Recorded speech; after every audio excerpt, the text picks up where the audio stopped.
Hey everyone, welcome back to all our loyal subscribers and a big hello to all the new faces here. If this is your first time tuning in, you're in the perfect place for some guaranteed chills. But before you get too comfortable, take a second to drop a comment below and let me know where you're watching from. It's always fascinating to see where our spooky community comes from. Tonight, we're diving into a collection of terrifying stories that will make you look over your shoulder. So before the fear kicks in, make sure to hit that like button and subscribe to the channel so you don't miss any of our upcoming videos. And don't forget to turn on the notification bell to be the first to know when a new, chilling story is released. Trust me, you won't want to miss what's coming next. Now, let me know in the comments which story scared you the most, and share this video with someone who loves a good thrill, or someone who thinks they never get scared, ready for your next dose of chills. Let's dive in. The best is yet to come. Amelia stood at the edge of the driveway, staring at the decaying mansion before her. She hadn't been here since her grandmother died, but the memories clung to her like cobwebs, ghostly and persistent. The house had always unnerved her, even as a child, with its shadowy hallways and the eerie silence that filled every room. Now it belonged to her, a part of her inheritance she wasn't sure she wanted. She gripped the handle of her suitcase tighter, her feet rooted to the ground, as if the house itself was pulling her in. A sense of foreboding settled in her chest, heavy and cold. Her family had long abandoned this place, and for good reason. She'd heard the stories growing up, whispers about strange occurrences, odd noises, and unexplained disappearances. But those were just stories, right? It's just a house, she whispered to herself, trying to push down the rising anxiety. Just an empty house. Yet, it didn't feel empty. It felt alive, as though the house was waiting for her, watching her approach. She shook off the feeling and walked up the front steps. The old wooden boards creaked under her weight, groaning as if the house were sighing in relief at her return. She paused in front of the door, the key cold in her hand, her heart thudding louder than it should. Why am I so scared of this place, she wondered. It's just wood and stone. Nothing more, but the pit in her stomach disagreed. The key slid easily into the lock, but the door resisted as she pushed, almost as if something on the other side didn't want to let her in. She pushed harder, and with a groan, the door swung open, revealing the dark, dusty interior. The air inside was stale, thick with the scent of mold and decay. She coughed, stepping into the foyer. Everything looked just as it had the last time she was here, old, forgotten, and draped in dust-covered sheets. The furniture stood like ancient sentinels, guarding the secrets of the house. Her footsteps echoed eerily as she walked deeper into the room, the silence swallowing the sound quickly. Why did they leave this place to rot? The thought had always bothered her. Her grandmother had lived here alone after her grandfather passed, and after she died, no one had wanted the house. But why? There had to be more than just bad memories. The family didn't talk about it, but Amelia had seen the fear in their eyes whenever the subject of the house came up. Something happened here.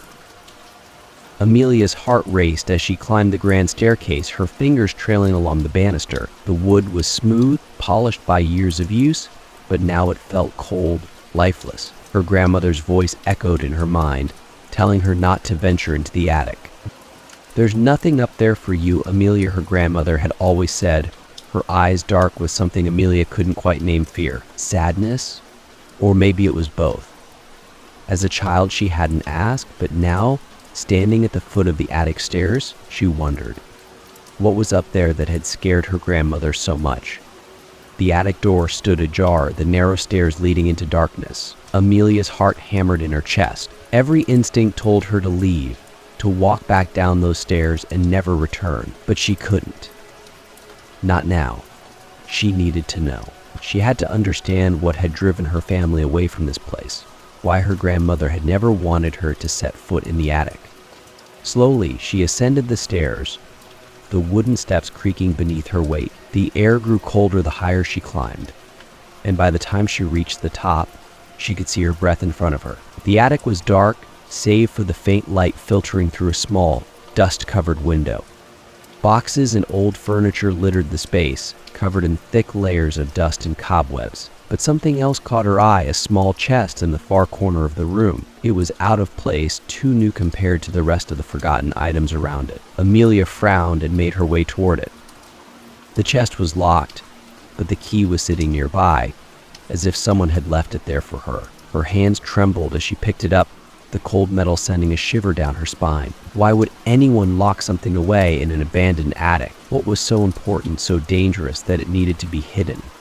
This is a bad idea, the thought screamed in her mind, but she ignored it, sliding the key into the lock. It clicked open easily, almost too easily, as though the chest had been waiting for her to unlock it. Inside was a single item, a thick, leather-bound diary. The cover was cracked with age, but the pages inside looked untouched, as if they had never been read. Amelia's pulse quickened as she opened it, her eyes scanning the first page. November 5, 1947. Her heart skipped a beat. This was her grandmother's handwriting. The entries started innocently enough musings about daily life, the house, her grandfather, but as Amelia flipped through the pages, the tone changed. Her grandmother began to write about strange occurrences, whispers in the walls, shadows that didn't belong, objects moving on their own. Amelia's chest tightened with each word. I hear it at night. It moves through the house, watching, waiting.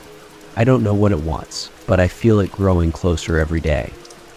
Harold doesn't believe me. He says I'm imagining things, but I know what I see. I know what I hear.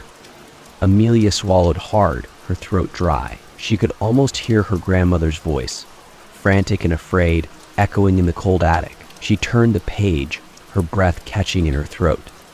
It spoke to me tonight.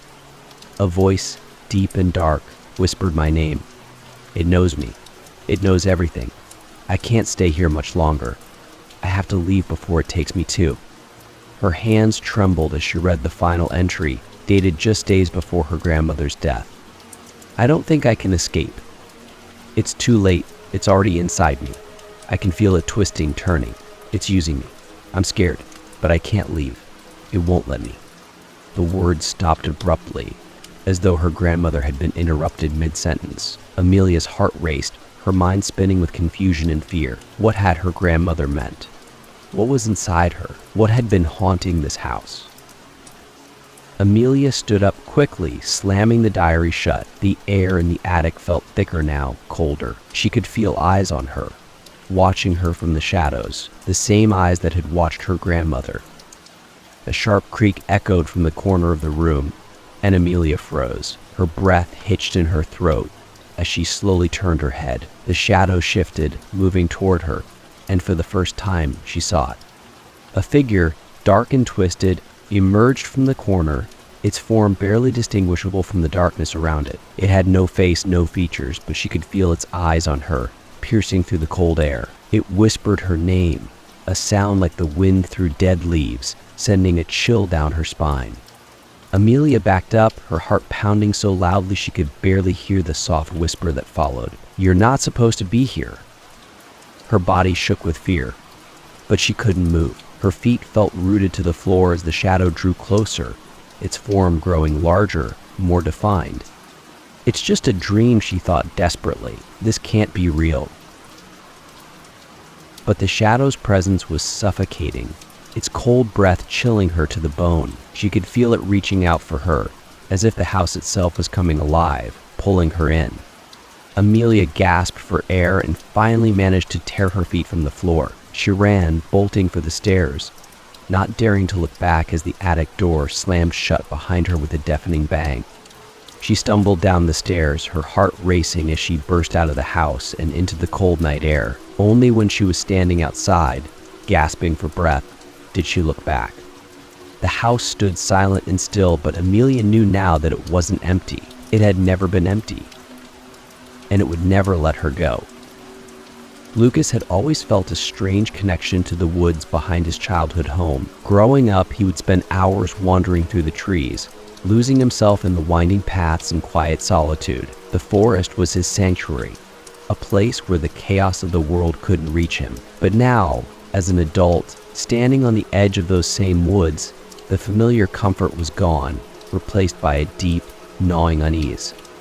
He hadn't been back in years, not since his father's death. The old house had been left to him, though he had no intention of staying. It was just too full of memories, both good and bad, but something had been calling him back recently, a quiet pull that he couldn't explain. He had hoped that returning would bring him some peace, that maybe he could lay the past to rest. But the woods felt different now.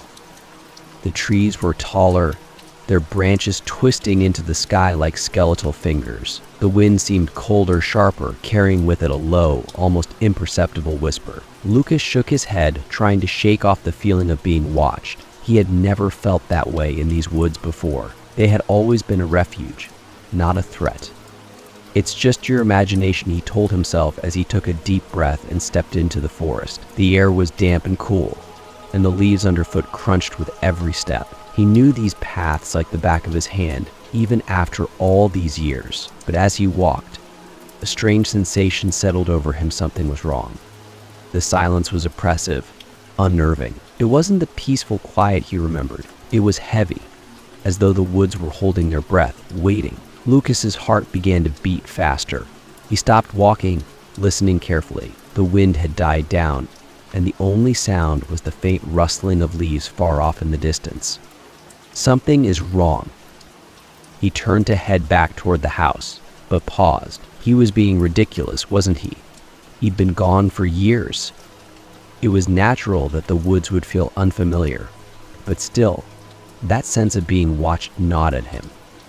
Suddenly, there was a rustle in the underbrush to his left. Lucas froze.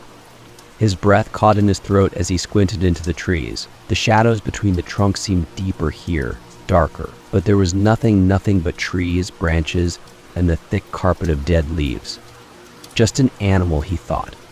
A deer or a squirrel, maybe. He forced himself to keep walking, but the farther he went, the more disoriented he became. He should have reached the clearing by now, the one where he and his father used to camp. The path seemed to stretch on forever, twisting and turning in ways it hadn't before. The trees pressed in around him, their gnarled branches reaching out like claws. "Am I lost?" He turned in a slow circle, trying to get his bearings, but everything looked the same. Every tree, every rock, every patch of moss, it all blurred together in a dizzying maze of green and brown. Lucas's heart pounded in his chest as he realized he couldn't remember which direction he had come from. Panic started to bubble up in his throat, and his breathing grew shallow. He had never been lost in these woods before. He knew them like he knew his own mind. Or at least, he thought he did. He spun around, trying to retrace his steps, but it was no use. Every direction looked the same, the trees blurring into an impenetrable wall of shadows. His pulse quickened, and a cold sweat broke out on his forehead. He started walking faster, almost running, his feet pounding against the earth. And then he saw it. At first, it was just a flicker in the corner of his eye, something moving between the trees. He whipped his head around, but there was nothing there, just shadows. His breath came in short, ragged gasps as he continued forward, his eyes darting around the forest. The sense of being watched was overwhelming now, suffocating. It felt like the trees themselves were staring at him, watching him with dark, hollow eyes. He stumbled over a root, falling hard onto his hands and knees. The sharp pain in his palms jolted him back to his senses. "Get a grip," Lucas, he thought. "You're fine. Just calm down and think." But even as he tried to steady his breathing, he couldn't shake the feeling that something was out there watching him, and it was getting closer. Slowly, he pushed himself to his feet, wiping his bloody palms on his jeans. He had to keep moving. He couldn't stay here. He couldn't let whatever it was catch up to him. He started running, his feet pounding against the earth, his heart racing in his chest. The forest seemed to close in around him, the trees forming a dense, suffocating tunnel. Branches reached out like hands, tearing at his clothes, scratching his skin. The air was thick and heavy, making it hard to breathe. And then up ahead, he saw something, just a glimpse through the trees. It was a figure, standing perfectly still, half hidden in the shadows. Lucas's heart skipped a beat, and he stumbled to a halt. The figure didn't move.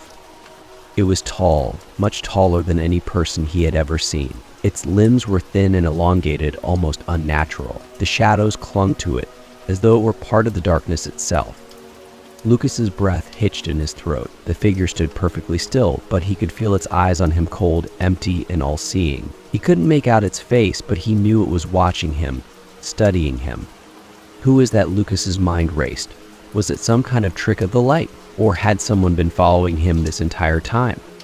His legs felt like lead rooted to the spot. He wanted to run, to scream, but his body wouldn't obey. He just stood there, staring at the figure, his heart hammering in his chest. And then it moved. Moved. It took a slow, deliberate step toward him, and Lucas felt a wave of icy dread wash over him. His muscles screamed at him to run, but he was frozen, paralyzed by fear. The figure took another step, its limbs moving with unnatural grace, gliding silently across the forest floor. Lucas's pulse raced. His mind screamed, "Run." Finally, his body obeyed, and he turned and bolted through the trees, branches whipping at his face, his breath coming in ragged gasps. He didn't dare look back. He couldn't. He knew it was behind him, closing the distance with every second. His legs burned as he pushed himself harder, his lungs screaming for air. The forest seemed endless, stretching out before him like a nightmare, but he couldn't stop. He couldn't let it catch him. Suddenly, the ground disappeared beneath him. He tumbled down a steep incline, crashing through the underbrush. Pain shot through his body as he hit the ground hard, his vision blurring. He lay there for a moment, dazed and disoriented, trying to catch his breath. When he finally managed to sit up, his heart sank. He was back where he had started. The same tall trees loomed overhead, their branches twisting like skeletal fingers. The same shadows clung to the forest floor, shifting and moving in the dim light. It was as if he hadn't moved at all, as if the forest itself had twisted and turned to bring him back to this very spot. And there, standing just a few feet away, was the figure. Lucas's breath hitched as he stared at it, his heart pounding in his chest. The figure stood still, watching him, its shadowy form almost blending into the darkness around it. This isn't real, Lucas thought, his mind racing. It can't be real. But the figure was real. He could feel its presence, its cold, unblinking gaze on him, and somehow, deep in his bones, he knew there was no escaping it. The figure took another step toward him, and Lucas scrambled to his feet, backing away. He couldn't outrun it. He couldn't fight it. The forest had twisted itself around him, trapping him in a nightmare he couldn't escape. The figure moved closer, its movements slow and deliberate, as though it had all the time in the world. And Lucas realized, with a sinking dread, that it did. There was no escape. Not from the woods, not from the watcher in the shadows. As the figure loomed over him, Lucas felt the cold darkness closing in around him. The trees, the shadows, the figure, they were all part of the same terrible truth. The woods had never been his sanctuary. They had been waiting for him all along.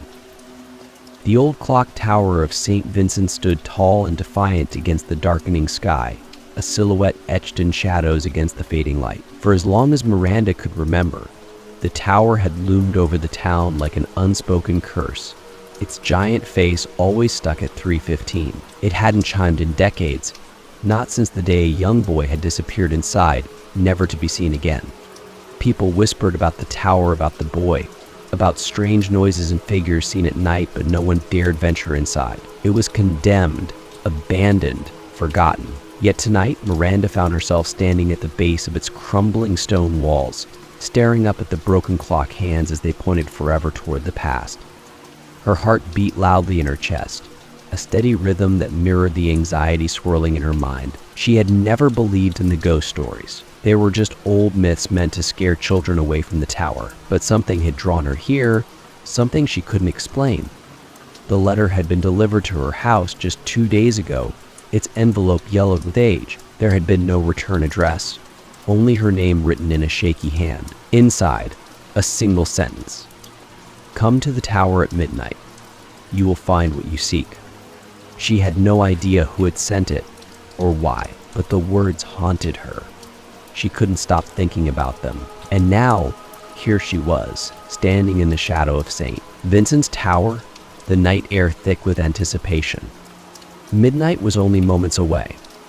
What am I doing here? Miranda's thoughts swirled with doubt. She had never been one to chase after ghost stories, and yet the letter had felt so personal. It was as if whoever had written it knew her deepest fears and desires. The message had struck a chord, one she hadn't been able to ignore.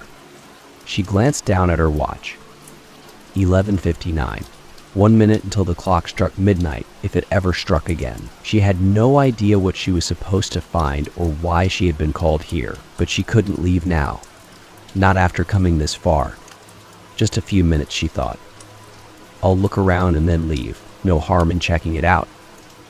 Taking a deep breath, Miranda pushed open the rusted iron gate that led into the tower's courtyard. The hinges groaned in protest, sending a shiver down her spine. She stepped inside, her boots crunching on the gravel. The tower loomed above her, its windows dark and empty like hollow eyes staring into her soul.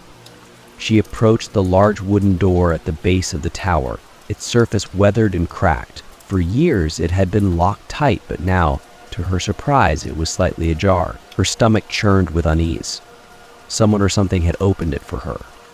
She hesitated for a moment, her fingers trembling as they reached for the handle. The stories flashed through her mind of the boy who had vanished, of the screams heard in the night, of the shadowy figure that was said to roam the tower's halls. But before she could think better of it, she pushed the door open and stepped inside.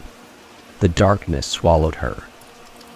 The interior of the tower was cold, the air heavy with the scent of damp stone and decay. Miranda's breath fogged in front of her as she fumbled for her flashlight, the beam cutting through the blackness like a knife. The light revealed a narrow staircase spiraling up the walls, its stone steps worn smooth by years of use. Dust floated in the air, illuminated in the beam, making the space feel both ancient and forgotten. She took a few tentative steps forward, the echo of her footsteps bouncing off the walls, making it sound as if someone were walking just behind her. The sound unnerved her, but she pressed on, her curiosity stronger than her fear. The letter had promised she would find what she sought, but she had no idea what that could be. She hadn't even known she was seeking anything until the letter had arrived. But now, standing in the cold silence of the tower, she felt as though something was pulling her forward, leading her deeper into the darkness.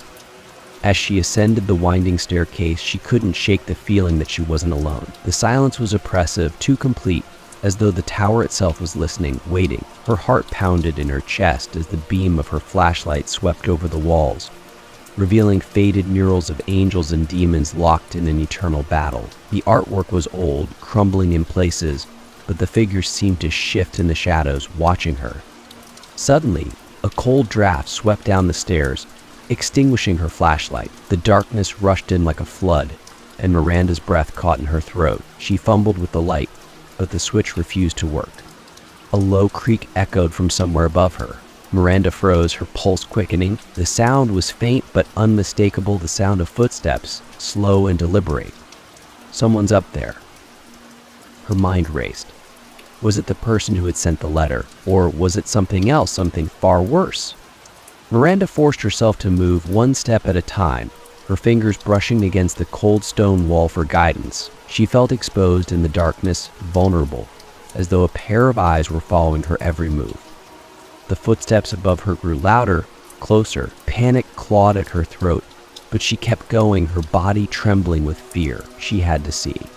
She had to know what was waiting for her at the top. The staircase finally ended at a narrow landing, and before her stood another door, an old wooden door with the symbol of a clock etched into its surface. The hands were stuck at 3:15, just like the clock outside. She reached for the handle, but before she could touch it, the door creaked open on its own, revealing the room beyond.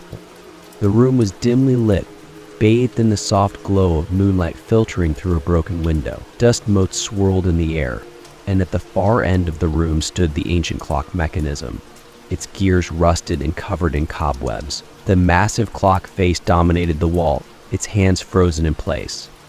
Miranda stepped inside, her heartbeat thunderous in her ears. The room was eerily quiet, but she couldn't shake the feeling that she was being watched. Her eyes scanned the room, searching for movement, but there was nothing, just the broken remnants of time, forgotten and left to rot. She approached the clock, her fingers brushing against the cold metal of the gears. It felt wrong, somehow like touching something sacred and forbidden. The air was thick with tension, and for the first time Miranda realized how trapped she was. The walls seemed to close in around her, the darkness pressing in on all sides. And then she saw it.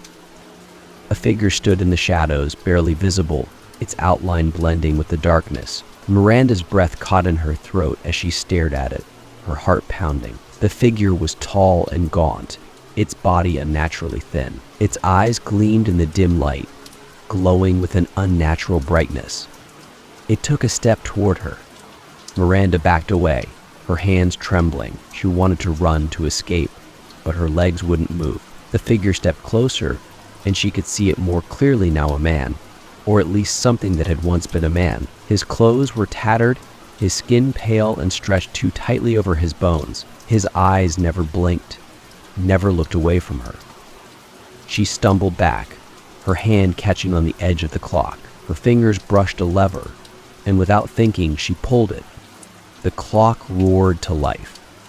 The gears groaned and creaked as they began to turn, the hands of the clock jerking forward after decades of stillness. The sound was deafening, echoing through the tower like thunder. Miranda gasped as the ground trembled beneath her feet, the air vibrating with the sheer power of the ancient machine.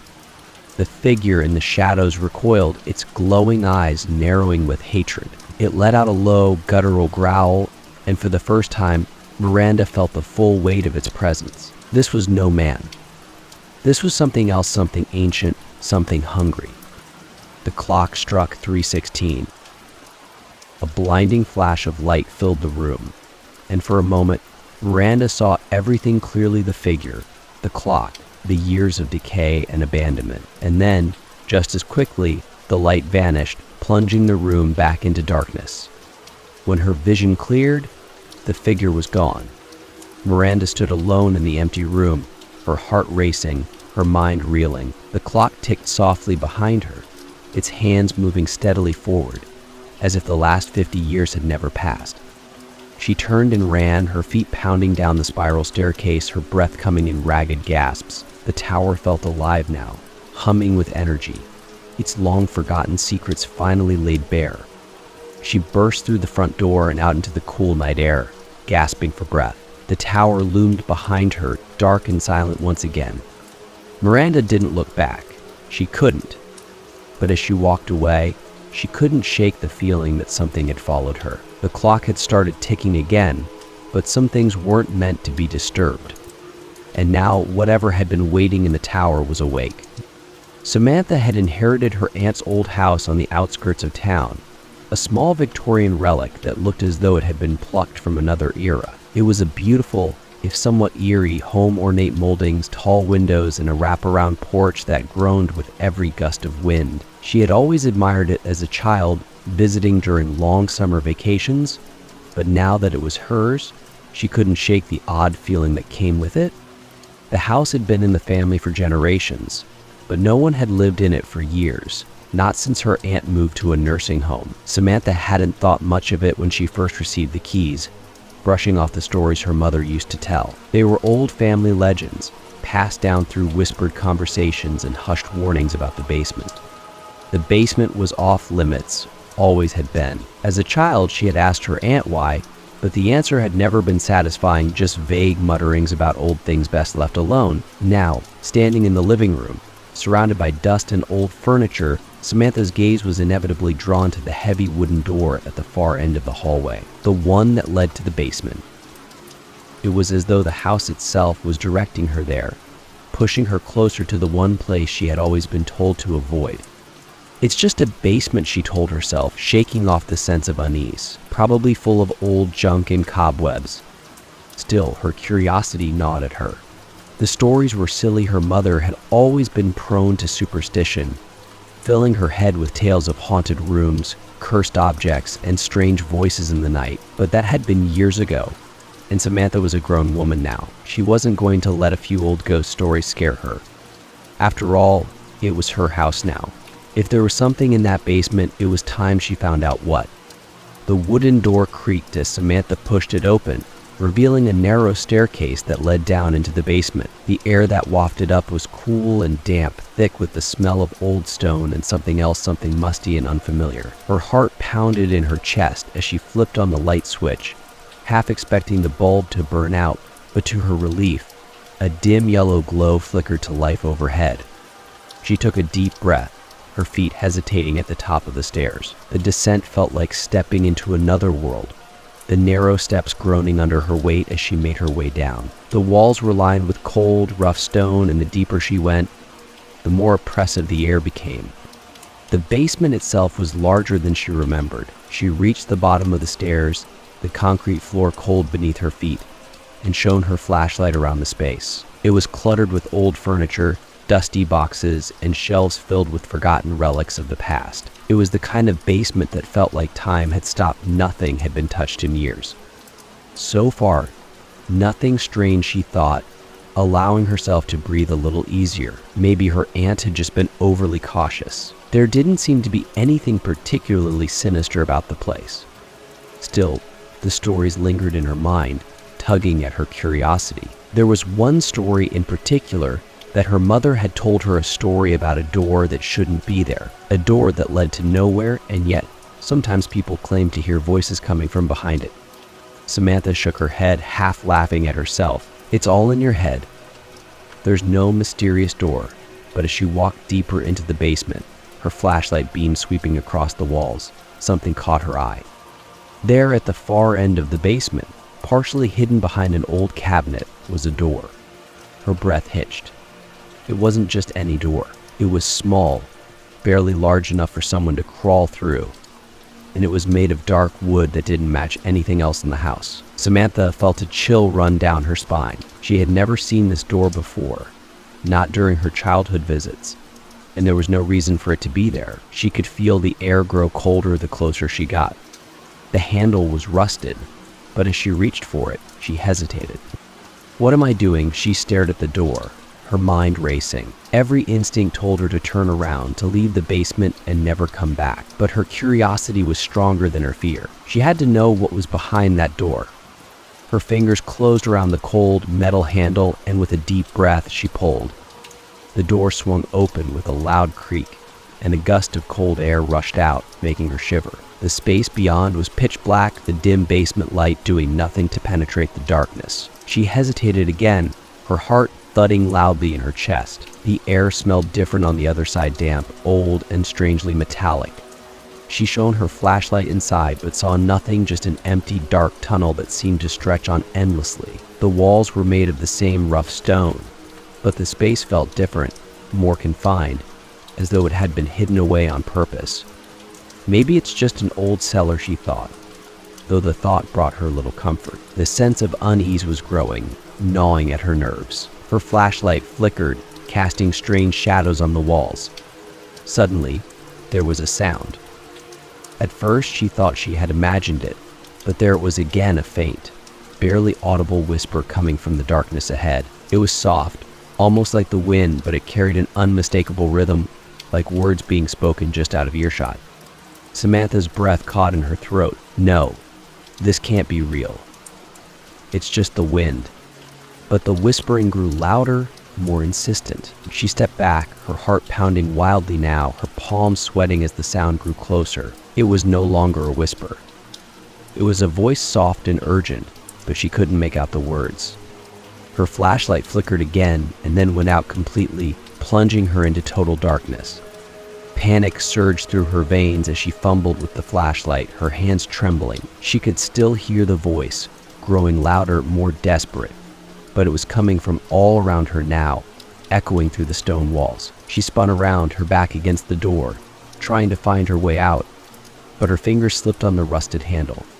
Suddenly, the voice was right in her ear, a single word, whispered in a voice that was not quite human. Come. Samantha's scream caught in her throat as the door slammed shut in front of her, trapping her in the pitch-black darkness. The whispering stopped, replaced by an oppressive silence so thick she could hear her own heartbeat. She pushed against the door, her fingers scrambling for the handle, but it wouldn't budge. Her breathing came in ragged gasps as she pounded on the door, desperate to escape, but the wood felt like iron beneath her fists. And then, just as suddenly as it had started, the silence was broken by a low, guttural growl from the depths of the tunnel. It was close. Too close. Samantha's body froze, her mind screaming at her to run, but there was nowhere to go. The growling grew louder, closer, the sound reverberating through the narrow space like thunder. And then she saw them two glowing eyes, piercing through the darkness, staring straight at her. Samantha's entire body trembled with fear as the eyes grew brighter, cutting through the thick shadows like beams of cold light. The growl deepened, reverberating through the walls, shaking her to the core. She backed up, her fingers clawing at the door behind her, but it was no use. She was trapped. Her mind raced, trying to find a way out, but the eyes were coming closer, moving toward her with deliberate slowness, as though savoring the moment. The thing in the tunnel was massive, its outline just visible in the dim light, long, sinewy limbs, a body that seemed to blend into the darkness itself. This can't be happening. This isn't real.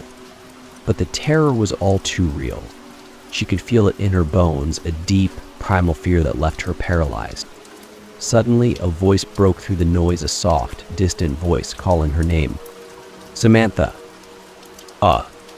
It was faint, like a whisper carried on the wind, but it was enough to break her from her frozen state. She turned toward the door and threw her weight against it, her fingers scraping against the wood, desperate to escape. The voice called again, louder this time. Samantha, are you down there? It was coming from upstairs. Someone was in the house. The growling behind her grew louder, more aggressive, as if whatever was in the tunnel could sense her desperation. She threw herself against the door one last time, and finally, with a deafening crack, it gave way, sending her stumbling back into the basement. She slammed the door shut behind her, her heart pounding as she collapsed against it, gasping for breath. The whispering had stopped. The growling had stopped. The only sound was her own labored breathing. The basement was quiet again, but the air felt different, heavier, darker, as though the thing from the tunnel was still watching, waiting. Samantha, the voice from upstairs, was closer now, more urgent. I'm here, she shouted, her voice hoarse as she scrambled to her feet. A moment later, the basement door at the top of the stairs opened, and a figure appeared, her neighbor, an elderly woman who lived next door. She looked down at Samantha with wide, worried eyes. What are you doing down there, child? The woman asked, her voice trembling. You shouldn't be in that basement. It's not safe. Samantha stared up at her, her mind reeling. She wanted to explain, to tell her everything, but the words wouldn't come. The woman shook her head, her face pale. There are things in this house, Samantha. Things that should have been left alone. For years, the dusty old manor house had sat untouched at the end of a long, winding road, surrounded by dense, overgrown woods. The locals called it cursed, and most refused to even walk past it. They whispered of strange occurrences, flickering lights in the dead of night, figures glimpsed in the windows, and voices that echoed through the trees on the coldest nights. No one had lived there in decades, not since the tragic death of its last owner, Lady Eleanor Greaves. But to Elizabeth, the house was a mystery she couldn't resist. She had always been fascinated by history, by the lives people left behind, and the stories that had been forgotten with time. When she heard that the old Greaves estate had been put up for auction, she didn't hesitate to bid on it. The price was too good to pass up, and the thought of restoring such a grand, historic house excited her. Her friends had warned her not to buy it. That place is haunted, they said. People go in and never come out the same. But Elizabeth laughed it off. She didn't believe in ghosts. To her, the stories were just that, stories. Now, standing in the grand foyer, surrounded by peeling wallpaper and crumbling plaster, Elizabeth felt a thrill of anticipation. The house was in bad shape, no doubt about that, but underneath the dust and decay, she could see the beauty it once held. High ceilings, ornate moldings, grand fireplaces, this house had been a masterpiece in its time. Her footsteps echoed in the empty hall as she made her way through the house, taking it all in. The air was musty, thick with the scent of mold and neglect, but she didn't mind. This was going to be her project, her labor of love. She could already picture the renovations in her mind, bringing the house back to life, room by room. She wandered through the downstairs rooms, mentally cataloging what needed to be done. The floors would need to be refinished, the windows repaired, and the kitchen completely overhauled. but it was the upstairs that called to her most the private quarters where Lady Eleanor had lived out her final days. Elizabeth climbed the grand staircase, her hand trailing along the banister. The wood was smooth under her fingers, though faded and worn from years of use. As she reached the top of the stairs, she found herself standing in a long, dimly lit hallway. There were several doors along the corridor, all closed, but one at the very end stood ajar. Her heart beat a little faster as she approached it. There was something about that room, something that drew her in. The door creaked as she pushed it open, revealing a large bedroom bathed in dusty light. A grand four-poster bed stood in the center of the room, its curtains moth-eaten and faded. The floor was covered in a thick layer of dust, and cobwebs clung to the corners of the ceiling. But it wasn't the bed or the decay that caught Elizabeth's attention. It was the portrait. The painting hung above the fireplace, its gilded frame tarnished with age. It depicted a woman tall, regal, with dark, intense eyes and raven black hair. She wore an elegant gown of deep red, the fabric rich and luxurious, and around her neck was a string of pearls that seemed to shimmer, even in the dim light. Her expression was calm, almost serene, but there was something in her eyes, something that made Elizabeth's heart skip a beat. She stepped closer, her breath catching in her throat. The woman in the portrait seemed to be watching her, those dark eyes following her every movement. Elizabeth felt a strange, unsettling sensation wash over her, as though she were being judged, weighed, and measured by the woman in the painting. Lady Eleanor, Elizabeth whispered, her voice barely audible in the stillness of the room. She had seen photographs of the famous Lady Eleanor Greaves, but the portrait didn't quite match the image she had in her mind. Lady Eleanor had been older when she died, her beauty faded by age and sorrow, but the woman in the painting looked young, vibrant, full of life. Elizabeth shook her head, trying to dispel the eerie feeling. It was just a painting, after all, just a relic from a time long past. But as she turned to leave the room, she couldn't shake the feeling that the woman in the portrait was watching her, watching and waiting. The days passed quickly as Elizabeth began her work on the house. She hired contractors to fix the roof, replace broken windows, and patch up the worst of the damage, but she couldn't stay away from the upstairs bedroom. Something about that portrait kept pulling her back. Every day she found herself standing in front of the painting, staring into the dark, watchful eyes of Lady Eleanor. The more she looked, the more she felt as though the woman in the painting was trying to tell her something. There was a sadness in her eyes, a deep sorrow that Elizabeth hadn't noticed before. She began to research the history of the house, digging through old archives and records. The story of Lady Eleanor's life was a tragic one. She had married young, to a wealthy industrialist, but their marriage had been strained. Rumors of infidelity and bitter arguments had plagued their relationship, and when her husband died in a tragic accident, some whispered that it wasn't an accident at all. After his death, Lady Eleanor had lived alone in the house, rarely leaving, her once vibrant life fading into quiet solitude. She had no children, no family to speak of, and when she died, the house had been left to decay, just as she had. But there was something more to the story, something Elizabeth couldn't quite piece together. Lady Eleanor's death had been sudden, and though it had been ruled a heart attack, there were whispers of something darker. Some said she had gone mad in her final days, claiming that her husband's ghost haunted her, that she could hear his voice calling to her from the walls. Elizabeth shook her head as she read the old newspaper clippings, ghost stories and rumors. That's all they were, but the portrait, with its dark, watchful eyes, seemed to say otherwise. The more she learned, the more Elizabeth felt a strange connection to Lady Eleanor. She had never believed in spirits or the supernatural, but something about this house, about the woman in the portrait, was getting under her skin. One night, after a long day of work, Elizabeth found herself once again standing in front of the portrait. The house was quiet, the contractors gone, leaving her alone in the fading light. She stared up at Lady Eleanor's face, her gaze drawn to those dark, sorrowful eyes. "I wonder what happened to you," Elizabeth whispered. "Why do you look so sad?"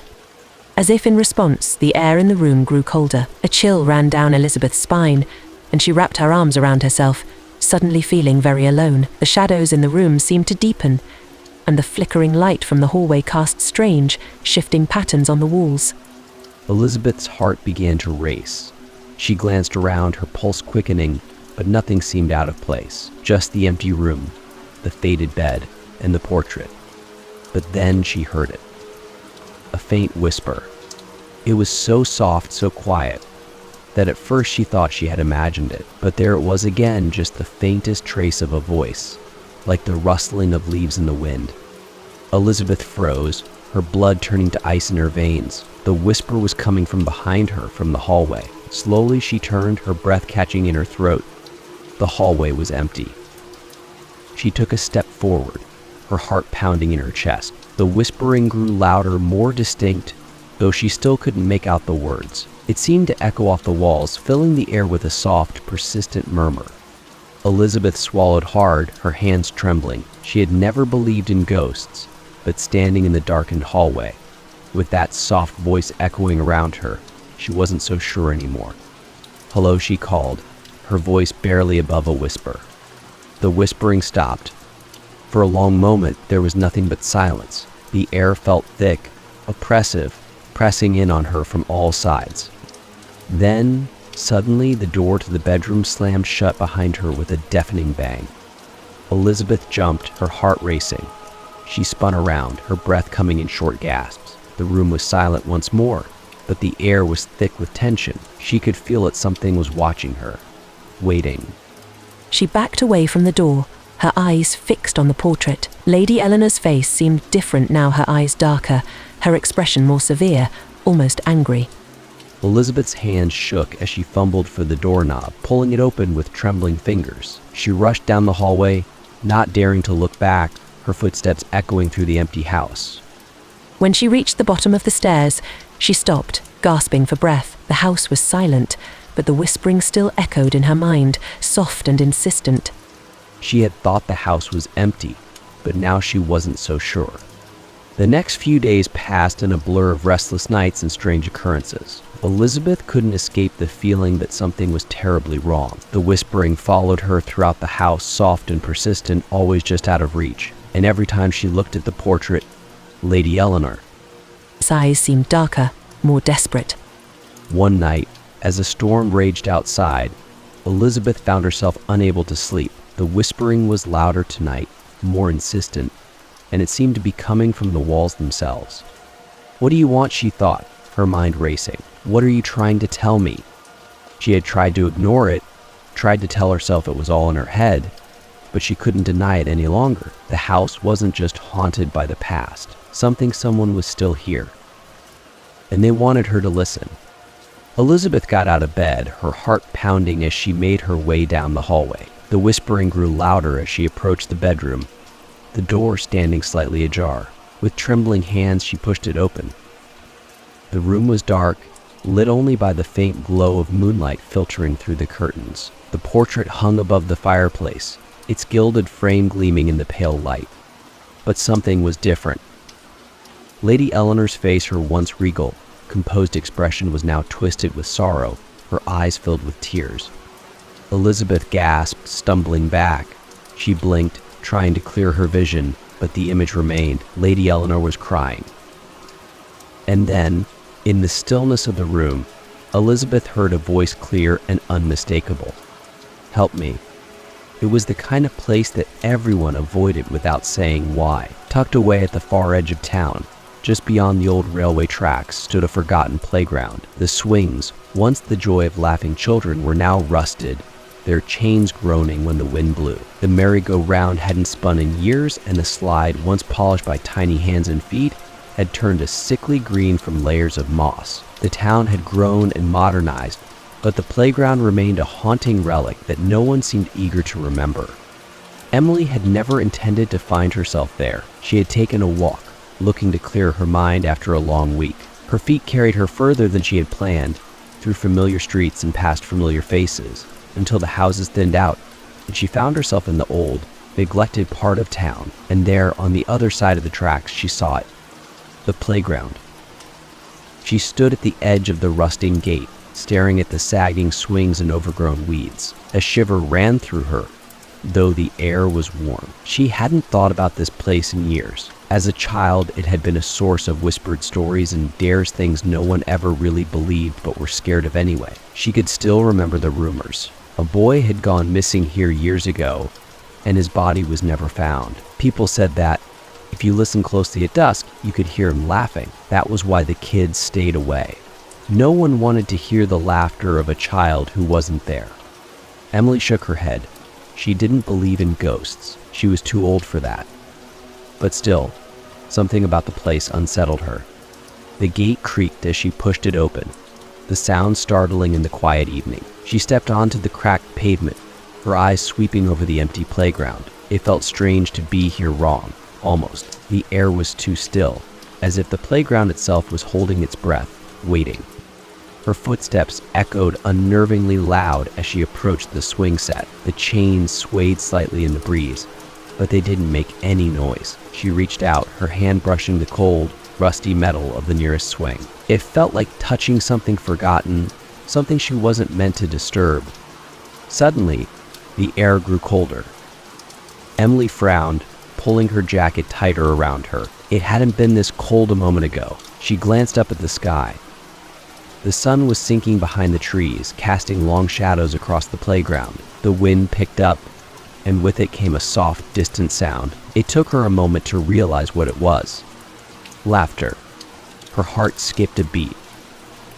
The sound was faint, almost like the wind, but unmistakable. It was the light, carefree laughter of a child, echoing faintly through the air. Emily froze, her eyes darting around the empty playground. There was no one there.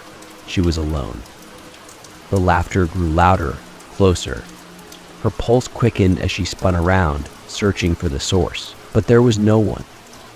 The swings hung still, the slide stood empty, and the merry-go-round remained motionless. The laughter echoed once more, drifting through the trees before fading into the eerie silence. A chill ran down her spine. It's just the wind, she told herself. The stories aren't real. But her body didn't believe it. Every hair on the back of her neck stood on end, and her instincts screamed at her to leave. She backed away from the swings, her heart pounding in her chest, and turned toward the gate. That's when she saw him. A boy, no older than 7 or 8, stood at the far end of the playground near the slide. His clothes were worn and dirty, his hair matted. He was staring at her, his wide eyes unblinking, his expression unreadable. Emily's breath caught in her throat. For a long moment, neither of them moved. The boy didn't speak, didn't blink. He just stood there, watching her. Who was he, she wondered? There were no houses nearby, no children that should be playing here. And yet, here he was, standing in the middle of an abandoned playground that no one visited. Emily took a tentative step forward, her pulse racing. Hello, she called, her voice wavering slightly. The boy didn't respond. He just tilted his head, his eyes never leaving hers. A deep sense of unease settled over her. Something was wrong. She could feel it deep in her bones. She took another step forward, her legs trembling, but before she could speak again, the boy turned and ran. He moved quickly, darting behind the old slide and disappearing into the trees that lined the back of the playground. Wait, Emily called, instinctively chasing after him. She rounded the slide, her heart pounding in her ears. But when she reached the other side, the boy was gone. The trees loomed ahead, dark and foreboding, but there was no sign of the boy, no footprints, no movement. It was as if he had vanished into thin air. Emily stood there, breathing heavily, her mind racing. She scanned the tree line again, but there was nothing, just the silent, empty playground behind her. The laughter echoed once more, faint but unmistakable. Her blood turned to ice. She had to leave. Now. She turned back toward the gate, walking quickly, her pulse pounding in her ears. But as she neared the swing, something caught her eye. The swing on the far left was moving. It was a slow, gentle motion, barely perceptible, but it was enough to stop her in her tracks. The other swings hung still, their chains swaying slightly in the breeze, but the leftmost swing moved steadily, as though someone had just been sitting in it. Emily's mouth went dry. She wanted to turn and run, to get as far away from this place as possible, but she couldn't move. She couldn't tear her eyes away from the swing. A shadow flickered at the edge of her vision. She whipped her head around, her heart hammering in her chest. The boy was standing by the merry-go-round now, his dark eyes fixed on her, his face pale and expressionless. He didn't move, didn't speak. He just stood there, watching. Emily backed away, her breath coming in shallow gasps. "Who are you?" she whispered, her voice barely audible. The boy's lips twitched, but he didn't answer. Instead, he tilted his head again, his gaze unblinking, as if waiting for something. "I need to go," Emily muttered, more to herself than to him. She turned and hurried toward the gate, her footsteps quickening with every step. But before she could reach it, the boy spoke. "Don't leave." His voice was soft, almost pleading, but there was something in it, something cold, something wrong. Emily froze, her hand on the gate, her heart racing. "Please," he said again. "Help me." She turned slowly, her body trembling. The boy was standing closer now, just a few feet away, his dark eyes wide and filled with something she couldn't quite place. "Fear? Desperation?" "Help me find my way home," he whispered. Emily's blood turned to ice. She opened her mouth to speak, but no words came out. The air around her seemed to grow heavier, colder, as the boy took a step toward her. "Please," he repeated, his voice barely above a whisper. "I'm lost." Emily shook her head, backing up against the gate. I can't," she stammered, her voice shaking. "I don't know how." The boy's expression didn't change. His eyes remained wide, dark, and unblinking. He took another step toward her, his hands reaching out. "You have to," he whispered. "You promised." Emily's heart stopped. Promised? What was he talking about? She had never seen this boy before in her life. I don't understand," she stammered, her voice barely audible. "I didn't promise anything." The boy's smile faltered, his face twisting into a look of anger, cold, sharp anger that sent a chill down her spine. His eyes darkened, and the air around them seemed to thicken, growing colder by the second. "You promised," he hissed, his voice no longer soft. It was harsh, demanding, like a sudden gust of icy wind. "You promised you would help me." Emily's breath came in short, panicked gasps. She turned and yanked the gate open, stumbling out of the playground and into the street. She didn't stop running until she was halfway home, her pulse racing, her mind reeling from what she had seen. When she finally stopped, she turned back, expecting to see the boy standing at the edge of the playground, watching her. But there was nothing. Just the dark, silent playground bathed in the fading light of the setting sun. But she could still hear his voice. "You promised." There was something about the house that unsettled Kate the moment she laid eyes on it. The real estate agent had described it as charming and full of character, a classic Victorian nestled at the end of a quiet street. The photos had looked inviting enough: tall windows, a wraparound porch, and intricate woodwork that hinted at a time when homes were built with care. But in person, the house felt wrong. It wasn't something she could pinpoint at first. Maybe it was the way the shadows seemed to cling to the corners of the porch, or the overgrown hedge that seemed to press in too closely, blocking the view of the street. Or maybe it was the strange stillness in the air, like the house was holding its breath, waiting. Kate hesitated at the front gate, her fingers brushing the rusted metal. The wind stirred the tall grass in the front yard, but the house itself remained perfectly still, as if untouched by the elements. The windows were dark, reflective, giving nothing away. She swallowed, trying to shake off the creeping unease, and pushed the gate open. It groaned in protest, the sound echoing unnervingly in the quiet. "It just needs some work," she muttered to herself, stepping onto the cracked stone path that led to the front door. After all, it was a fixer-upper. That's what had drawn her to it, its potential. She had always loved restoring old houses, bringing them back to life. This would be no different.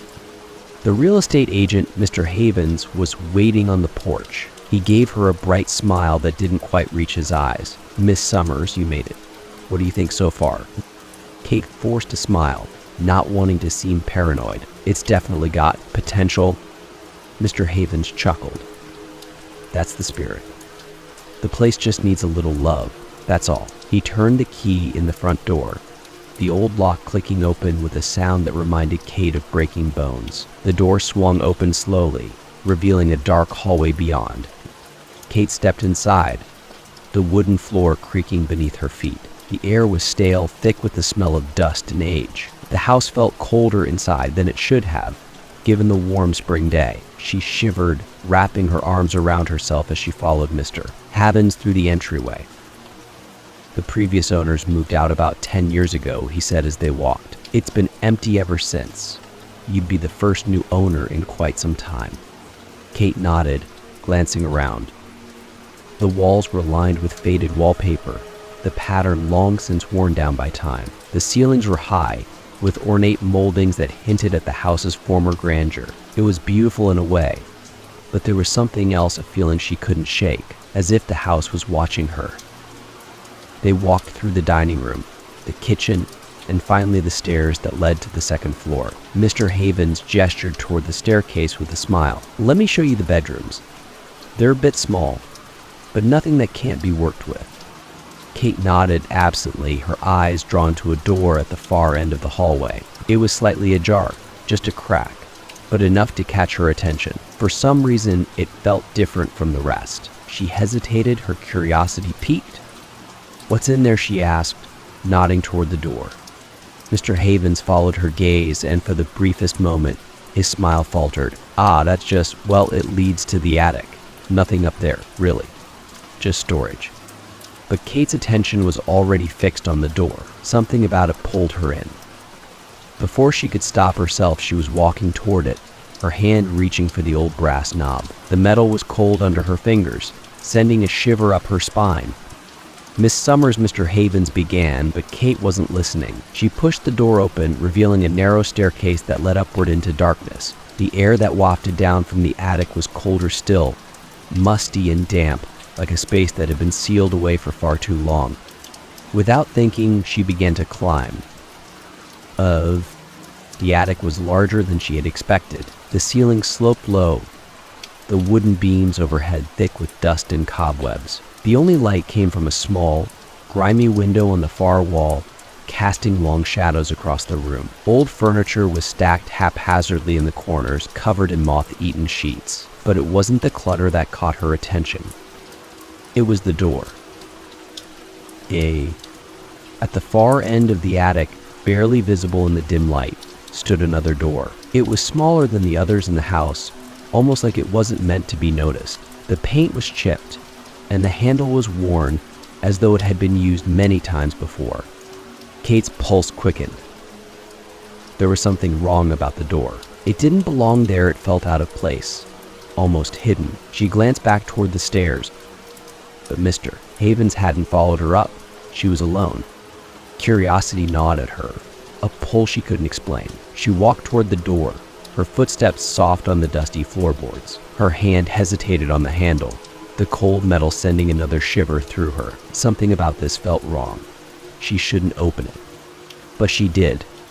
The door swung open easily, revealing a dark hallway beyond. It was narrow, the walls pressing in on either side, and the floor sloped downward at a steep angle, disappearing into the shadows. The air was thick, damp, and carried a faint smell of rot.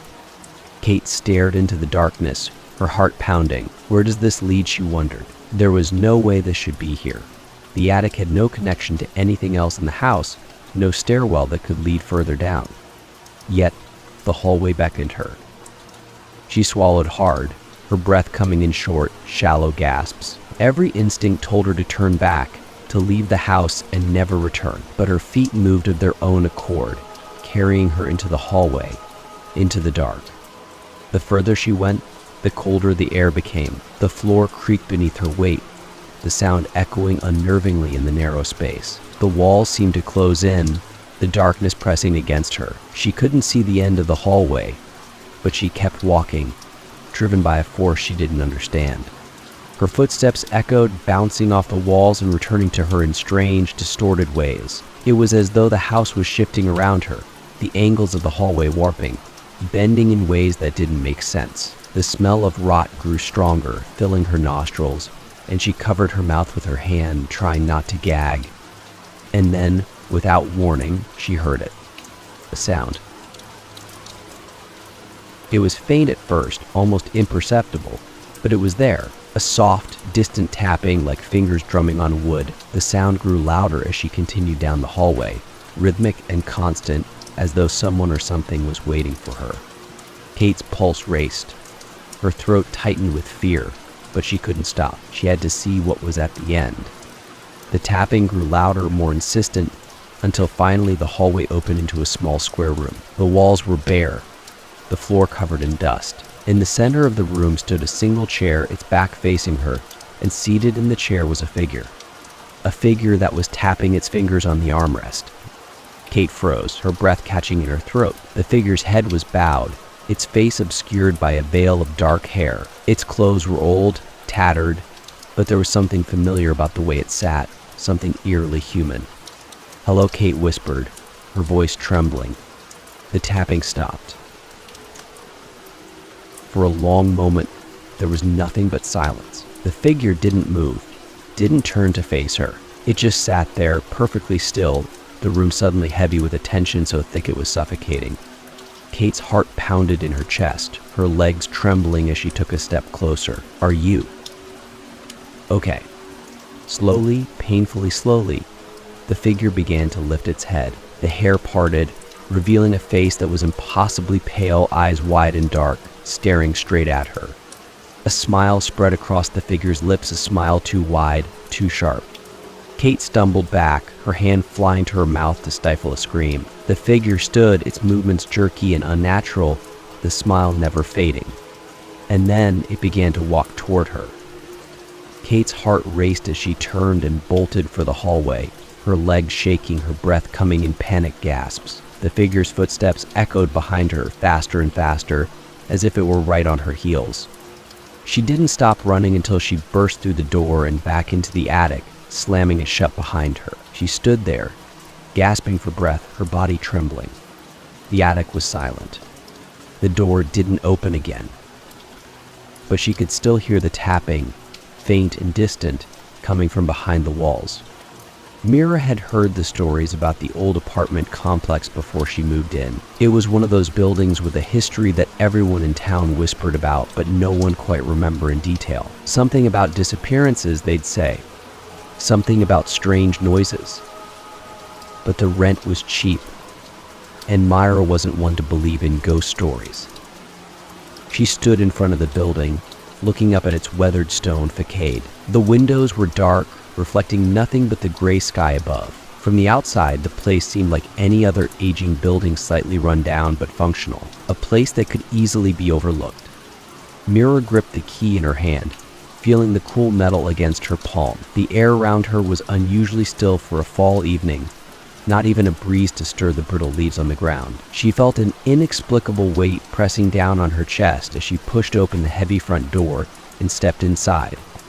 The lobby was small, with cracked tiles and peeling wallpaper. A faint smell of mildew lingered in the air, mixed with something else she couldn't quite identify. The building manager had been absent when she'd arrived, leaving her to find her way to the third floor on her own. She glanced around the empty space and then made her way toward the staircase. The stairs creaked under her weight as she climbed, the sound echoing through the narrow stairwell. There was something unsettling about the silence that hung in the air, as if the building itself was listening. She pushed the thought aside, telling herself it was just the nerves that came with moving into a new place.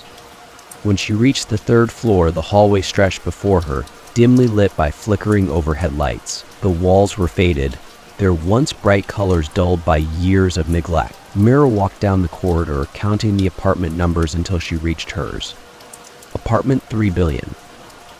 She slid the key into the lock and turned it, the door creaking open with a reluctant groan. The apartment was small but serviceable. A kitchen, a living room, and a bedroom, all furnished with the bare essentials. The windows were smudged with dust, and the air was cool and stale, but it would do. She dropped her bag on the floor and let out a long breath. This was home now. Long. As the days passed, Mira settled into her new life. The building was quiet, almost too quiet. She rarely saw her neighbors, just the occasional distant footstep or the creak of floorboards above her. The silence had an almost oppressive quality to it, as though the building itself was holding its breath, waiting for something to happen. At first, she didn't notice anything unusual, but then one evening, as she lay in bed reading, she heard footsteps. They were faint at first, barely noticeable over the sound of her own breathing. A slow, steady tread coming from the hallway outside her apartment. She paused, listening. The footsteps grew louder and more distinct, and then they stopped, right outside her door. Mira's heart skipped a beat. She waited, straining to hear any movement, but the silence returned, thick and impenetrable. After a long moment, she shook her head and told herself it was just one of her neighbors. Maybe someone had forgotten their key, or maybe they were just passing by. There was no reason to be alarmed. But the next night, the footsteps came again. This time, they started further down the hallway, the slow, deliberate pace echoing off the walls. Mira sat up in bed, her pulse quickening as the sound drew nearer. Step by step, closer and closer, until they stopped once again right outside her door. She stared at the door, her heart racing. She was sure now that someone was standing just on the other side, but they didn't knock, didn't say a word. They just stood there, waiting. Mira swung her legs over the edge of the bed, her bare feet touching the cool floor. She stood up and walked toward the door, her hand hovering over the doorknob. She hesitated, unsure if she should open it. What if no one was there? What if someone was? Her breath caught in her throat as she turned the knob and pulled the door open, her heart pounding in her chest. The hallway was empty. Mira stepped out into the corridor, glancing up and down, but there was no sign of anyone. The overhead light flickered weakly, casting long shadows along the walls. She let out a shaky breath, half relieved and half unsettled. But as she turned to go back inside, something caught her eye. A small, wet footprint on the floor in front of her door. Her blood ran cold. She crouched down, staring at it. The footprint was too small to belong to any adult. It was as though a child had walked down the hallway barefoot, leaving a single mark in the dust. But she hadn't heard a child. She hadn't seen one. And who would let a child wander the halls of an old apartment building late at night? Mira backed into her apartment, shutting the door quickly behind her. She locked it, her heart racing as she pressed her back against the wood. The silence in the building felt heavier than before, as though the walls were closing in on her. She told herself it was just a trick of the light, that the footprint had been there all along, and she hadn't noticed. But deep down, she knew something wasn't right. Over the next few days, the footsteps became more frequent. Every night at the same time, she would hear them slow, deliberate, echoing down the hallway and stopping right outside her door. And every night, when she checked, the hallway was empty. The wet footprints continued to appear, one after another, sometimes leading toward her door, sometimes leading away. But no matter how many times she wiped them away, they always returned. Mira started to dread the evenings, the long, suffocating silence that seemed to wrap around her like a heavy blanket. She couldn't sleep, couldn't think. The footsteps echoed in her mind even during the day, haunting her thoughts. She decided to ask the building manager if anyone else had complained about strange noises. Maybe it was just an old building creaking, or maybe someone was playing a prank on her. But when she knocked on the manager's door, there was no answer. Mrs. Hargrove, an older woman who lived on the first floor, noticed Mira's frustration as she walked back toward the stairs. "The manager's been gone for a few days now, Mrs." Hargrove said, her voice low and cautious. "You won't find him." Gone, Mira asked, frowning. "Where did he go?" Mrs. Hargrove shrugged. "No one knows. He left one morning and hasn't come back. Happens sometimes." Mira stared at the old woman, a sense of unease gnawing at her. "Does anyone else hear the footsteps at night?" Miss Hargrove's expression darkened, and she lowered her voice even more. "We all hear them." "What do you mean?" The old woman glanced around as if checking to make sure no one else was listening. "The footsteps have been happening for years. Every night the same thing. No one knows where they come from, but we all hear them." Mira's stomach twisted. "But why?" "Don't ask questions," Mrs. Hargrove interrupted. "It's better if you ignore it. Don't answer the door when they stop. Whatever you do, don't open the door." At that night, the footsteps returned, louder and more insistent than before. Mira lay in bed, staring at the ceiling, her pulse racing as they echoed down the hallway. She wanted to follow Mrs. Hargrove's advice, to pretend she didn't hear them. But the curiosity was too strong.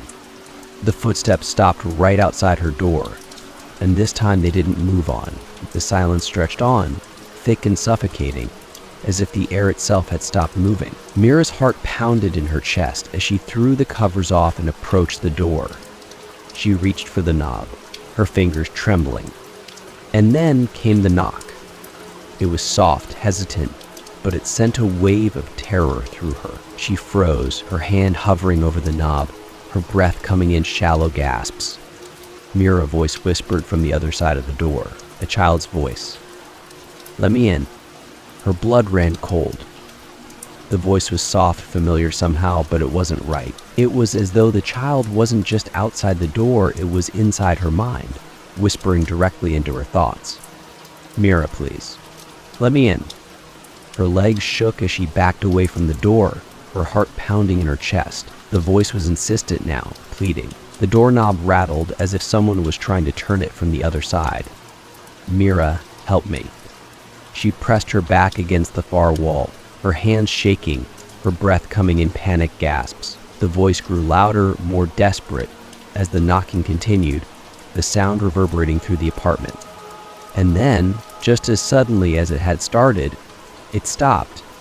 The footsteps retreated down the hallway, slow and deliberate, fading into the distance until there was nothing but silence. Mira stood frozen, her body trembling. She didn't move for a long time, not until the dawn's light began to filter through the window, and the building came alive with the sounds of morning.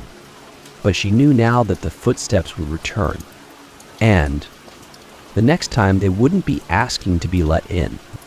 The old mirror had been sitting in the corner of the antique shop, half hidden behind a pile of dusty furniture. Its gilded frame was tarnished, and the glass itself was dull, clouded with age. But when Clara spotted it, something about the mirror called to her. It was beautiful in a strange, haunting way, and she felt a pull toward it that she couldn't quite explain.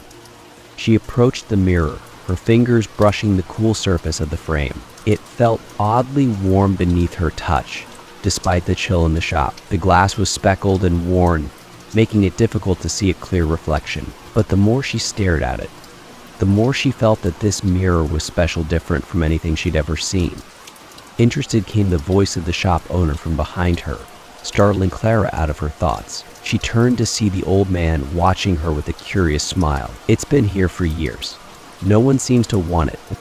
"I can't imagine why," Clara said, still drawn to the mirror. "It's beautiful." The shopkeeper shrugged. "It has its own history, but if you want it, I'll give you a good price." Clara hesitated for a moment. She wasn't sure why she wanted the mirror so badly, but she did. There was something about it that felt important, like it had been waiting for her all along. "I'll take it," she said. The shopkeeper gave her a strange look, but he nodded. "Just be careful with it." Clara didn't think much of his warning as she arranged for the mirror to be delivered to her apartment. She was excited to have it, eager to place it in her bedroom, where it would catch the morning light. The delivery men arrived later that day, carrying the mirror carefully up the narrow staircase to her third-floor apartment. Clara directed them to place it in her bedroom, right against the wall near the window. Once they left, she stood in front of it, admiring the way it seemed to change in the light. But as the sun began to set, the room grew dimmer, and the reflection in the mirror became harder to see. Clara ran her fingers along the frame, feeling the warmth beneath her fingertips again. She smiled at her distorted reflection, noticing how the glass seemed to ripple and shift, almost as if the reflection wasn't quite her own. That night, as Clara lay in bed, she found herself glancing at the mirror more often than she usually would. The moonlight filtered through the curtains, casting a faint glow across the room. The mirror, though faintly illuminated, was still cloudy, the reflection unclear. She turned over, trying to push her strange thoughts aside, but sleep didn't come easily. Something about the mirror lingered in her mind, pulling her attention back toward it again and again. A soft creak echoed through the room, and Clara froze. She lay still, her heart beating loudly in the silence. The sound had come from the direction of the mirror. Slowly, cautiously, she sat up in bed, her eyes fixed on the dark shape of the mirror across the room. Her breath caught in her throat as she realized that the reflection in the mirror wasn't right. Even in the dim light, she could see that her reflection wasn't lying down. It was standing, watching her. Clara's blood turned to ice. She stared wide-eyed at the figure in the mirror that looked just like her, but it wasn't her. It couldn't be. The reflection tilted its head, mirroring her exact expression of shock, and then it smiled. A chill ran down Clara's spine as she scrambled out of bed, her heart racing. She backed away from the mirror, her mind racing. This couldn't be real. It was just a trick of the light, a distortion in the old glass. But as she moved, the reflection moved too, still standing even as she backed further away. Her reflection raised a hand, pressing it against the inside of the glass, its eyes locked on hers. Clara's chest tightened with fear as she stared at the figure. The reflection's movements were slow, deliberate, and its smile never faded. "Stop," Clara whispered, her voice trembling. The reflection's smile widened. Without thinking, Clara grabbed the blanket from her bed and threw it over the mirror, covering the unsettling image. The room fell into silence, the only sound her ragged breathing. She backed up until she hit the wall, her body trembling. She stayed there for hours, too afraid to move. The mirror remained covered, but she couldn't shake the feeling that something was watching her from beneath the blanket. Eventually, exhaustion overtook her, and she drifted into a fitful sleep. The next morning, the fear of the night before seemed distant, almost foolish. Clara stood in front of the mirror, staring at her reflection. Everything seemed normal now. No strange smiles, no eerie movements. It was just a mirror. She ran her fingers over the smooth surface of the glass. Maybe I was just dreaming, she thought, trying to convince herself that the events of the previous night hadn't been real. But as the day wore on, she couldn't shake the feeling of unease that clung to her. Every time she passed by the mirror, she found herself glancing at it, checking her reflection to make sure it wasn't doing anything strange. The tension in her chest never fully went away. That evening, Clara invited a friend over, hoping that the company would help distract her. They shared a bottle of wine, chatting and laughing. But the whole time, Clara couldn't stop thinking about the mirror. Her friend, Lisa, noticed her distraction. "What's up with you?" she asked, raising an eyebrow. "You've been weird all night." Clara hesitated, debating whether to tell her friend about the mirror. It sounded ridiculous, like something out of a bad horror movie. But the memory of that reflection standing there, smiling, was too vivid to ignore. "It's the mirror," Clara said finally. "Something's off about it."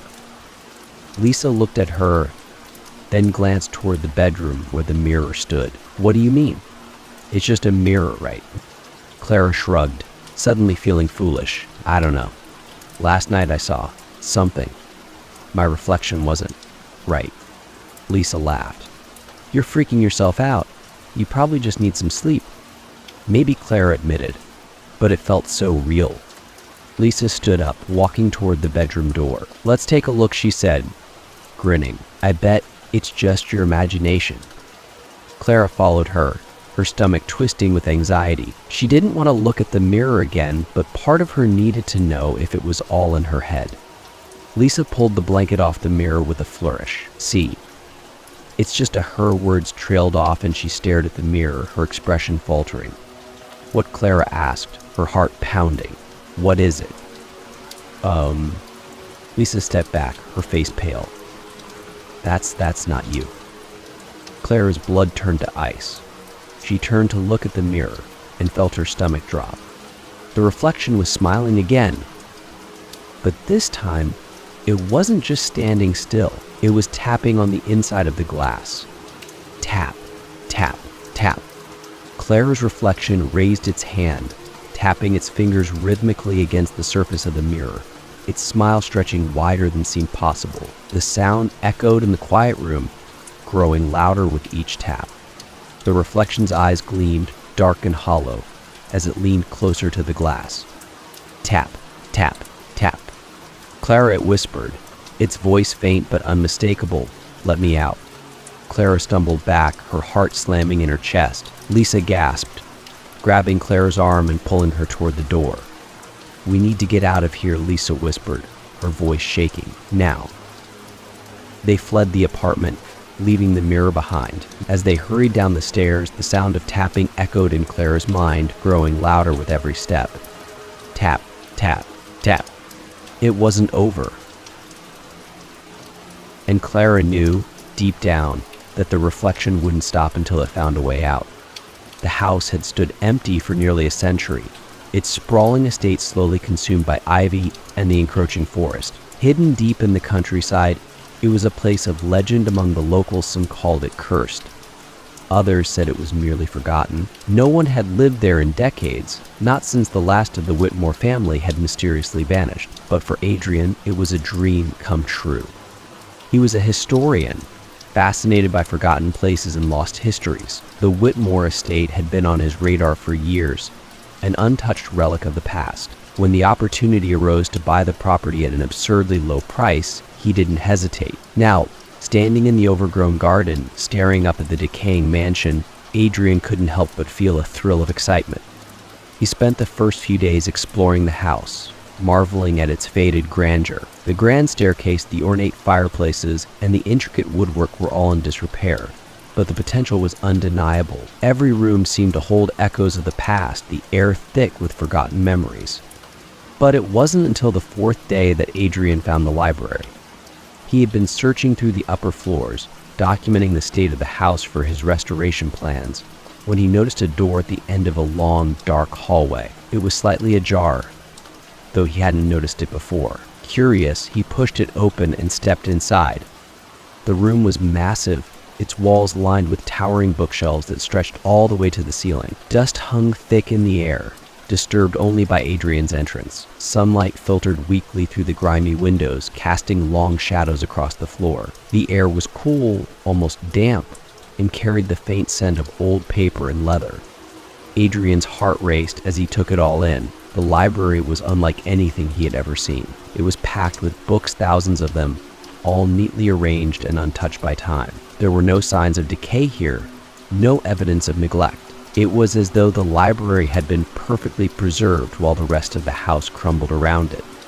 He ran his fingers along the spines of the books, marveling at the collection. Many of them were ancient, their covers worn with age but still intact. There were volumes he had only ever heard of in passing, rare books that had been lost to time. It was a historian's paradise. As Adrian moved deeper into the room, he noticed something strange. The shelves at the far end of the library seemed different. Unlike the others, they were empty, the wood darker, as though untouched by the passage of time. And there, in the center of the back wall, was a large ornate mirror. The mirror was out of place in the library, its gilded frame standing in stark contrast to the dark wood of the shelves. It was massive, taking up nearly the entire wall, its surface polished to a gleaming shine. Adrian stared at it for a moment, feeling a strange unease settle over him. The mirror reflected the room perfectly, but something about it felt wrong, like it was showing more than just the room. Pushing aside his discomfort, Adrian turned back to the books. He spent hours poring over the collection, his excitement growing with every new discovery. It wasn't until the light outside began to fade that he realized how long he had been in the library. The shadows in the room grew longer, and the air grew colder. Adrian gathered a few of the more interesting volumes and made his way back to the door, eager to continue his exploration tomorrow. But as he reached for the handle, a sound stopped him in his tracks. It was faint at first, barely audible over the creaking of the old house, but unmistakable. Whispering, Adrian froze, his hand still on the doorknob. The whispering was soft, almost like the rustling of pages, but it was too deliberate, too rhythmic to be random noise. It seemed to be coming from behind him, from the far end of the library, the part with the empty shelves and the mirror. His heart pounded in his chest as he turned slowly, his eyes scanning the dimly lit room. The whispering continued, growing louder, more insistent, though he still couldn't make out the words. It was as though the walls themselves were speaking, their voices trapped in the endless rows of books. Adrian's gaze fell on the mirror. It was no longer reflecting the room as it had before. Instead, the surface of the glass was dark, swirling with shadow. The shelves behind him seemed to stretch into infinity, their rows of books fading into the blackness. And there, in the center of the mirror, was a figure. Adrian's breath caught in his throat. The figure was barely visible, a faint outline in the swirling darkness, but it was there, standing still, watching him. For a long moment, neither of them moved. The whispering grew louder, filling the room with a low, insistent murmur, like hundreds of voices speaking at once. Adrian's skin crawled as he took a step back, his pulse racing. The figure in the mirror moved.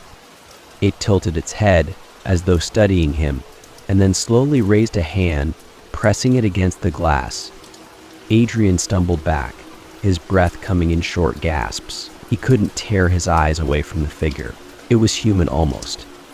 But there was something wrong with its proportions, something unsettling about the way it moved. The whispering grew louder still, the voices overlapping, growing more frantic. He bolted for the door, yanking it open and fleeing down the hallway. The whispering followed him, echoing through the house. But he didn't stop until he reached the safety of the foyer, his heart pounding in his chest.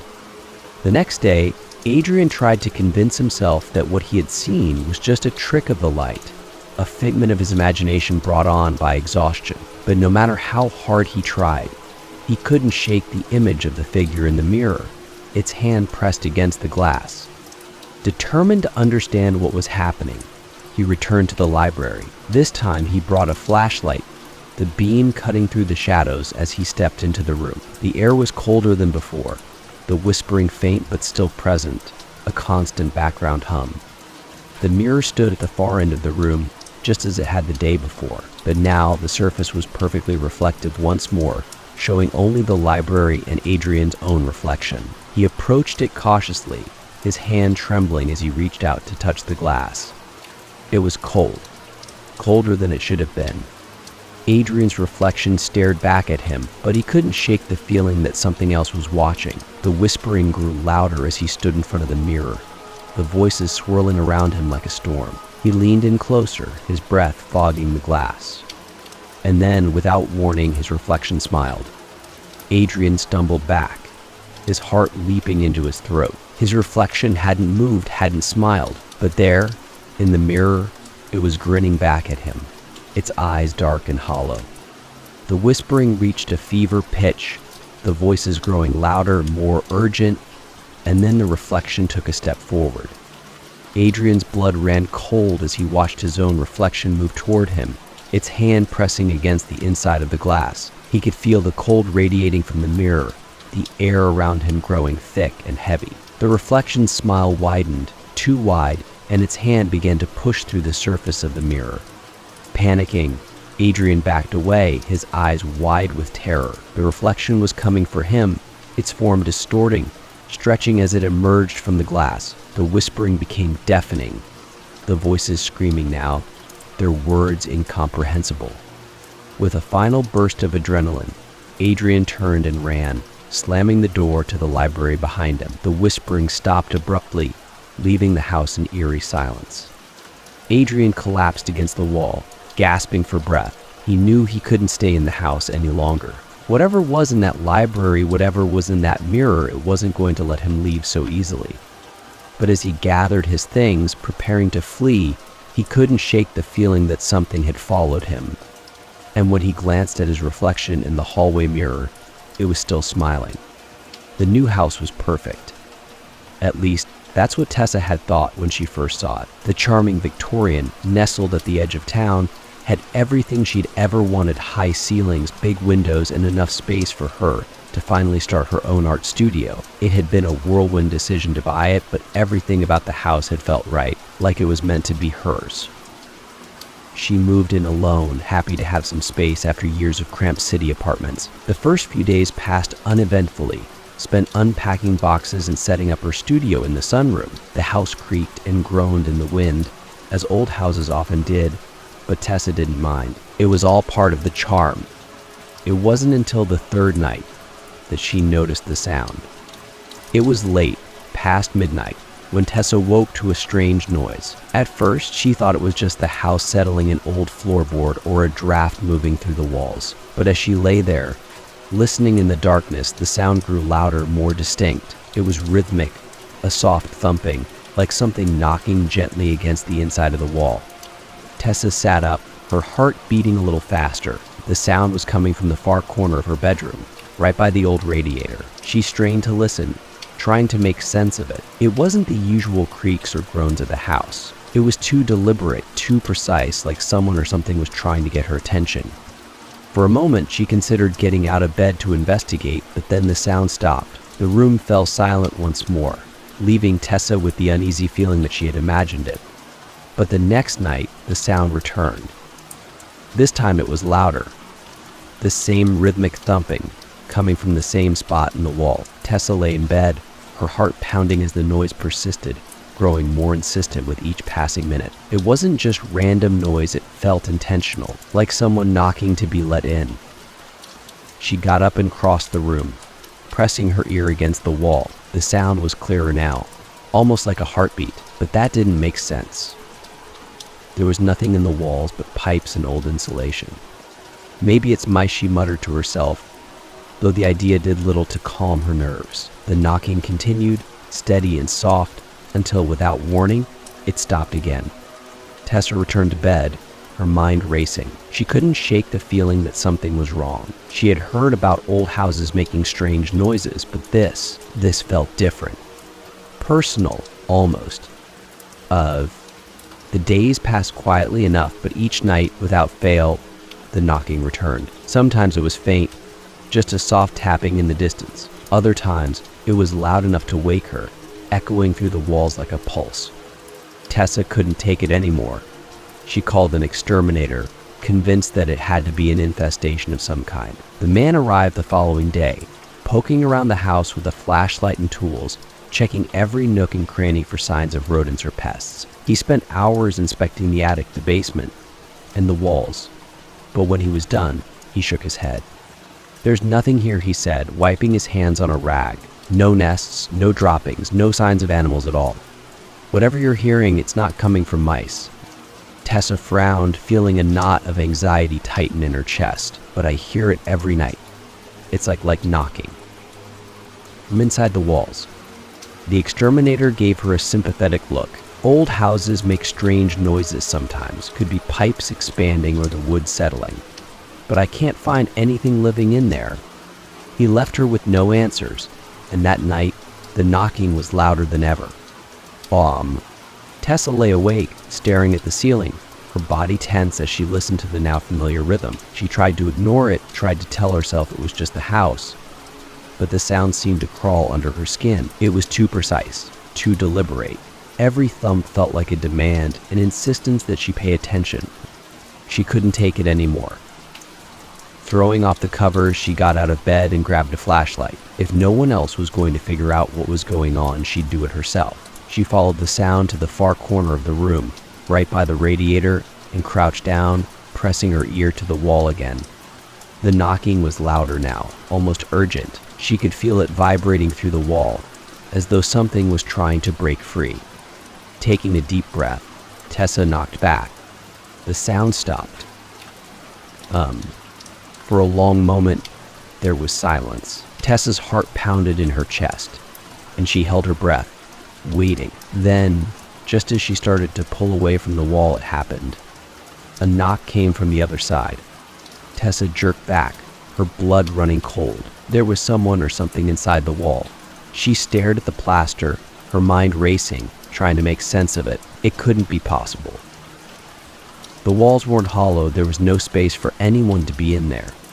But the knock came again, soft and insistent, as if it was responding to her. Tessa's throat tightened with fear. She scrambled backward, her pulse racing. She grabbed her phone, debating whether to call someone, a friend, the police, but what would she say? That something was knocking from inside her walls. They'd think she was crazy. Another knock echoed through the room, louder this time. It was followed by a low, muffled voice. "Help me." Me. Tessa froze, the phone slipping from her hand. The voice was faint, barely a whisper, but she had heard it. Someone was in there. Trapped. Her heart pounded as she approached the wall again, her hands shaking. "Who's there?" she whispered, her voice trembling. There was a pause. Then the voice came again, clearer this time. "Please, help me." Tessa's mind raced. This couldn't be happening. The walls were solid, there was no way someone could be inside, but the desperation in the voice sent chills down her spine. She knocked again, her breath shallow. "Who are you?" she asked, her voice barely audible. For a long moment, there was no response. The silence stretched on, thick and suffocating. Then, just when Tessa thought the voice was gone, it spoke again. "Let me out." The next morning, Tessa barely remembered falling asleep. Exhaustion had finally overtaken her, but now, in the harsh light of day, the events of the night before seemed impossible. Surely it had been a dream, a product of too many sleepless nights and too much anxiety. But when she walked into her bedroom, she saw the evidence, her phone, still lying on the floor where she had dropped it, the flashlight knocked over in the corner, and the wall. The wallpaper near the radiator was peeling. It hadn't been like that before. Tessa walked over, her hands trembling as she reached out to touch it. The paper crumbled under her fingers, revealing a crack in the plaster beneath. A long, thin crack that hadn't been there before. Her stomach twisted with unease. She grabbed a knife from the kitchen and, with shaking hands, began to scrape at the crack. The plaster crumbled away easily, the hole widening with every stroke of the blade. Dust filled the air as she worked, and soon the crack had grown into a small opening, just large enough for her to peer through. Tessa leaned in, her heart racing, and shone the flashlight into the wall. At first, she saw nothing, just darkness and cobwebs, but as she moved the light, something caught her eye. Something pale and smooth, half buried in the dust. A hand. Tessa stumbled back, her heart slamming in her chest. The hand was small, skeletal, its bones yellowed with age. It was wedged between the studs of the wall, curled as though it had been reaching for something. She clapped her hand over her mouth, bile rising in her throat. She backed away from the hole, her mind spinning. This wasn't real. It couldn't be real. But as she stood there, staring at the crack in the wall, the knocking began again. Soft, rhythmic. "Help me," the voice whispered. Tessa's legs gave out, and she sank to the floor, her body shaking with terror. She covered her ears, trying to block out the sound, but it only grew louder, more insistent. "Let me out." The knocking echoed through the room, and this time it wasn't just from the corner. It was coming from all around her. The phone was old, a rotary model from the 1960s, with a heavy receiver and a long, twisted cord. It sat in the corner of the small antique store, its once glossy black surface now dull with age. Ellen hadn't planned on buying it, but there was something about the phone that caught her eye. Maybe it was the nostalgia it evoked, or maybe it was the price tag, so low it seemed like a steal. "I wouldn't bother with that one," the shopkeeper had said when she'd picked it up. "Hasn't worked in years. No one even knows if it's wired up to anything anymore." But Ellen liked the way it looked, and she wasn't planning on using it anyway. It would just be a decoration, a quirky piece to add some character to her apartment. She brought it home that evening, setting it on a small table in her living room. The phone was a perfect fit for the space, blending in with the other vintage items she'd collected over the years. She admired it for a moment, pleased with her find, then went about the rest of her day, not giving it much more thought. That night, just after midnight, the phone rang. Ellen bolted upright in bed, her heart pounding. The sound was shrill, piercing through the quiet of her apartment like a scream. She lay there for a moment, confused and disoriented. The phone rang again, the sound echoing down the hallway from the living room. Her mind raced. It couldn't be the phone she had bought. It wasn't even connected to a line. Slowly, she climbed out of bed and walked toward the living room, her bare feet silent on the floor. The phone rang a third time, and her pulse quickened as she approached it. She stared at the phone in disbelief. The rotary dial was still, the cord lying limp and disconnected. There was no way it could be ringing, yet the sound filled the room, insistent and demanding. With trembling hands, Ellen picked up the receiver. The phone clicked as she lifted it to her ear. "Hello." For a moment, there was only silence. She held her breath, waiting for a response, but the line was dead. She was about to hang up when she heard something faint, barely audible. A voice. It was soft, distant, but unmistakable. a woman's voice, whispering something she couldn't quite make out. Ellen's throat tightened as she strained to hear. "Who is this?" she asked, her voice shaking. The whispering grew louder, the words still unclear but urgent. It sounded like the woman was trying to warn her, to tell her something important. Ellen's heart raced as she tried to make sense of it, her mind spinning with questions. Who was this? How was the phone ringing? What was happening? Suddenly, the line went dead. The phone emitted a sharp click, and the whispering cut off abruptly. Ellen stood frozen, the receiver still pressed to her ear, her mind struggling to process what had just happened. She hung up the phone, her hands shaking, and backed away from it. For a long moment, she stood in the middle of the living room, staring at the old rotary phone, her pulse racing. It was just an antique, a broken piece of history that wasn't even connected to anything. There was no way it could ring, but it had. A light. The next morning, Ellen told herself it had been a dream. Maybe she'd been half asleep and imagined the whole thing. After all, she had been stressed lately, and it wouldn't be the first time her mind had played tricks on her. She laughed it off as she got ready for work, glancing briefly at the phone as she passed by. It sat there, silent and unassuming, harmless. But deep down, Ellen couldn't shake the lingering unease. That night, just after midnight, the phone rang again. Ellen shot up in bed, her heart slamming in her chest. The sound was the same loud, shrill, impossible to ignore. She threw off the covers and hurried to the living room, her pulse quickening as the phone rang a second time. She stood in front of the phone, staring at it. The dial didn't move, the cord was still unplugged, and yet the phone rang again, its metallic tone piercing the stillness of the apartment. Her hands trembled as she picked up the receiver. "Hello," she whispered, her voice barely audible. This time, the response was immediate. "Help me." Ellen's blood ran cold.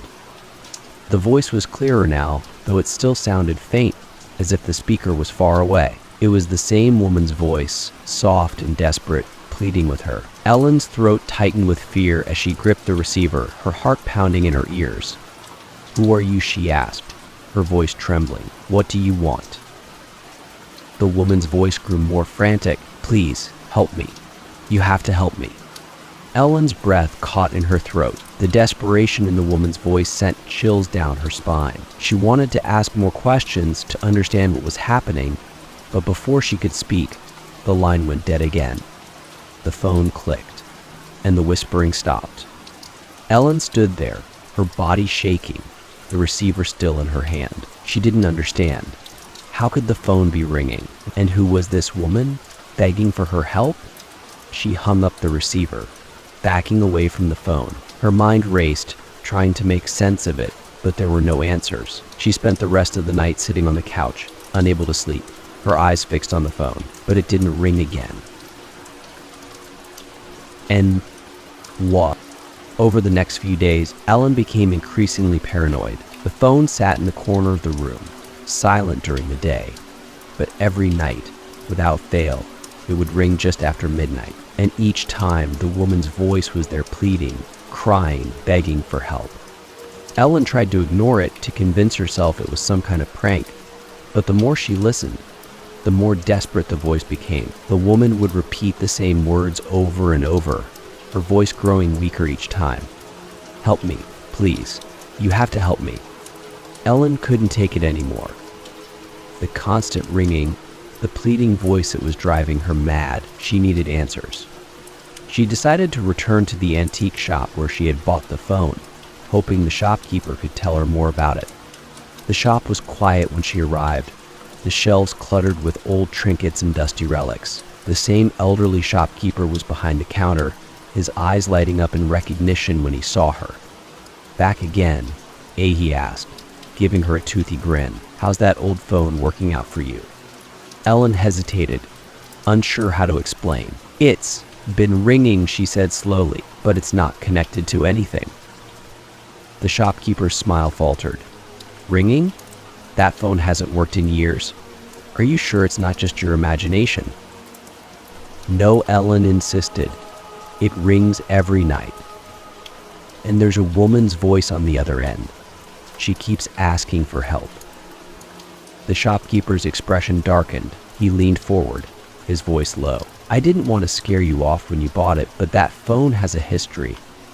It belonged to a woman who lived alone many years ago. She died in her apartment, but no one found her for weeks. They say she tried to call for help, but no one ever answered." Ellen's stomach turned. "What are you saying?" The shopkeeper glanced at the phone, his voice barely above a whisper. "I think whoever's calling doesn't realize she's gone." That night, Ellen sat in the living room, staring at the phone. She knew it would ring soon, just as it had every night before. But this time, she wasn't going to answer.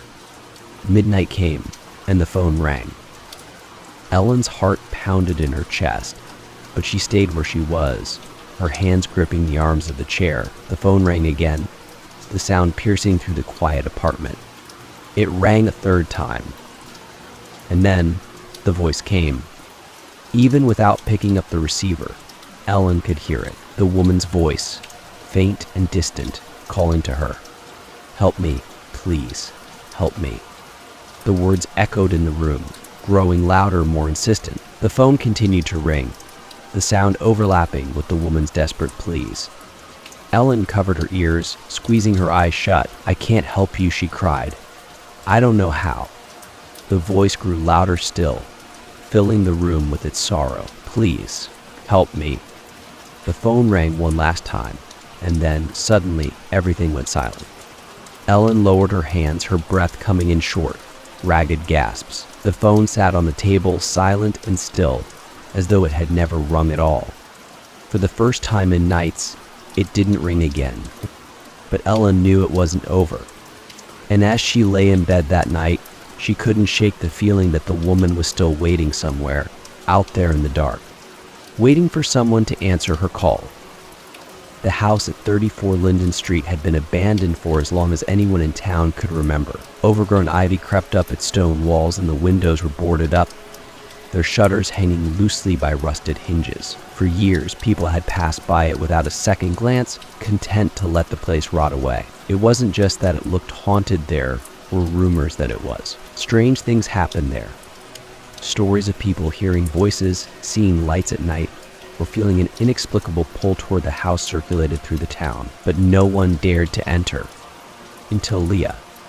Leah had always been fascinated by abandoned places. To her, they were like time capsules filled with forgotten stories waiting to be uncovered. So when she moved to the small town for her new job and heard about the house on Linden Street, she couldn't resist the temptation. She wasn't scared by the rumors.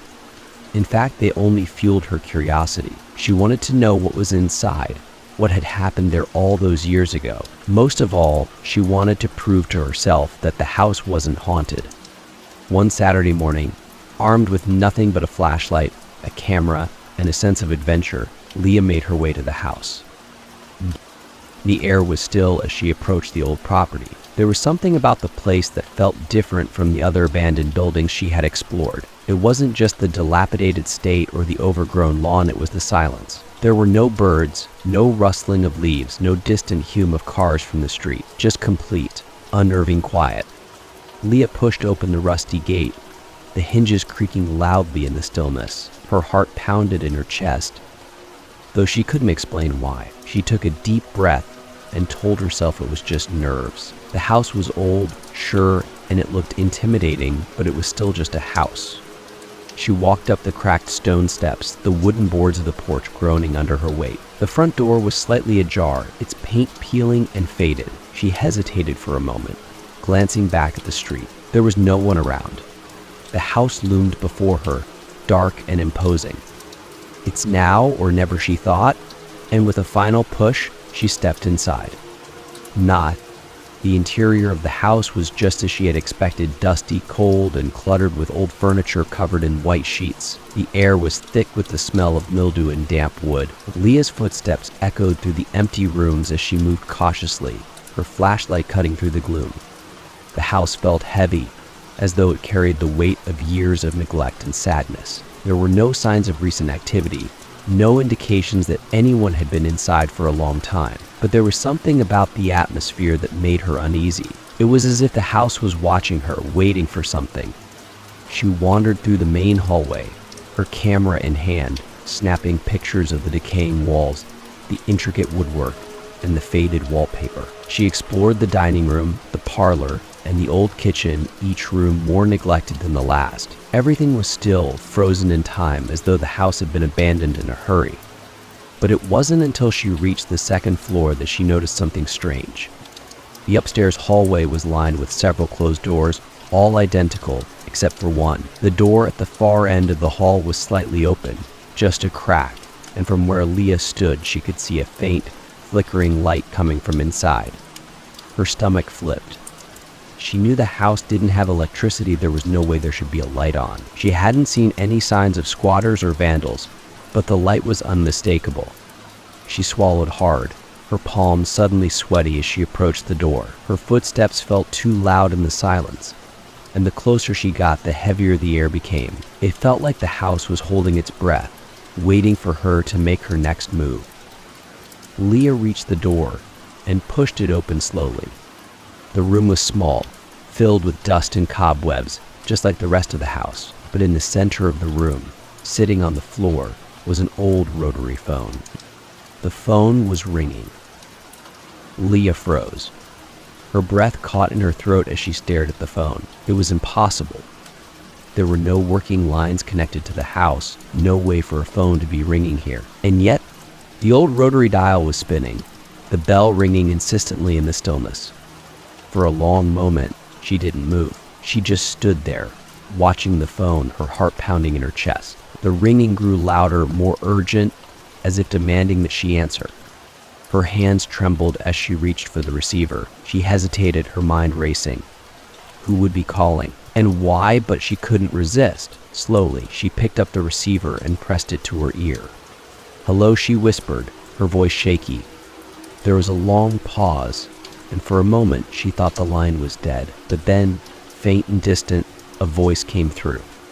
"Why did you come back?" Leah's heart stopped. The voice was soft, almost like a whisper, but it sent a chill down her spine. She opened her mouth to respond, but no words came out. "Why did you leave us?" the voice continued, growing more insistent. "You said you wouldn't leave us." Leah's throat tightened. Who is this?" The line crackled with static, and then the voice changed, no longer soft and pleading, but cold, angry. "You shouldn't have come back." Leah dropped the receiver, her heart racing as the phone clattered to the floor. She stumbled back, her breath coming in short gasps. The ringing started again, louder this time, filling the room with its sharp, insistent sound. She bolted from the room, her mind reeling, her body trembling with fear. She didn't know what was happening, but she needed to get out, now. She raced down the stairs, her footsteps echoing in the empty house. But as she reached the front door, something stopped her in her tracks. A voice. It was faint, barely audible, but it was coming from inside the walls. "Stay with us," it whispered. Leah's blood ran cold. The voice was everywhere now, surrounding her, closing in on her from all sides. You promised you wouldn't leave." She grabbed the front door handle and yanked it open, the cool air from outside rushing in. Without looking back, she ran out of the house and into the overgrown yard, her heart pounding in her chest. As she reached the gate, she glanced back at the house. The windows were dark, and the front door hung open behind her, but the ringing had stopped. For a moment, she stood there, trying to catch her breath, her mind spinning. She didn't understand what had just happened. The phone, the voices. It didn't make any sense. But she knew one thing for sure. She wasn't going back inside. As she turned to leave, she heard the voice one last time, faint and distant, drifting through the cold, still air. "We'll be waiting." Rachel had always loved old houses. The creaky floors, the hidden rooms, and the mystery of history embedded in their walls captivated her. So when she found the perfect old Victorian house on the outskirts of town, she couldn't resist buying it. It was a dream come true, a house filled with character, just waiting to be restored. The house had been sitting vacant for years, and it showed. The floors were covered in dust, the wallpaper was peeling, and there were strange drafts that seemed to come from nowhere. But Rachel didn't mind. She had plans for the place, plans to make it her own. There was only one part of the house she wasn't sure about: the attic. She had only been up there once, during the initial tour, and even then it had felt off. The air was stale and the space was dark, even in daylight. Something about it had made her feel uneasy, though she couldn't explain why. Rachel chalked it up to her imagination. Old houses had a way of making you feel things that weren't really there. Besides, she had bigger things to worry about, like unpacking and settling into her new home. The first few weeks went smoothly. Rachel worked on cleaning the house, bringing in furniture, and getting everything organized. Every day, she discovered something new about the house: hidden compartments, intricate woodwork, and little quirks that made her love it even more. But then, strange things started happening. At first, it was small. She'd hear footsteps in the middle of the night, faint and distant, coming from above. She told herself it was just the house settling, the old wood creaking under the weight of time. But the noises persisted, growing louder, more deliberate. It wasn't just random creaks anymore, it was the sound of someone walking. One night, as Rachel lay in bed, she heard it again. Soft, slow footsteps coming from the attic. She sat up, her heart pounding in her chest. It wasn't just the house settling. It was too rhythmic, too intentional. Someone was up there.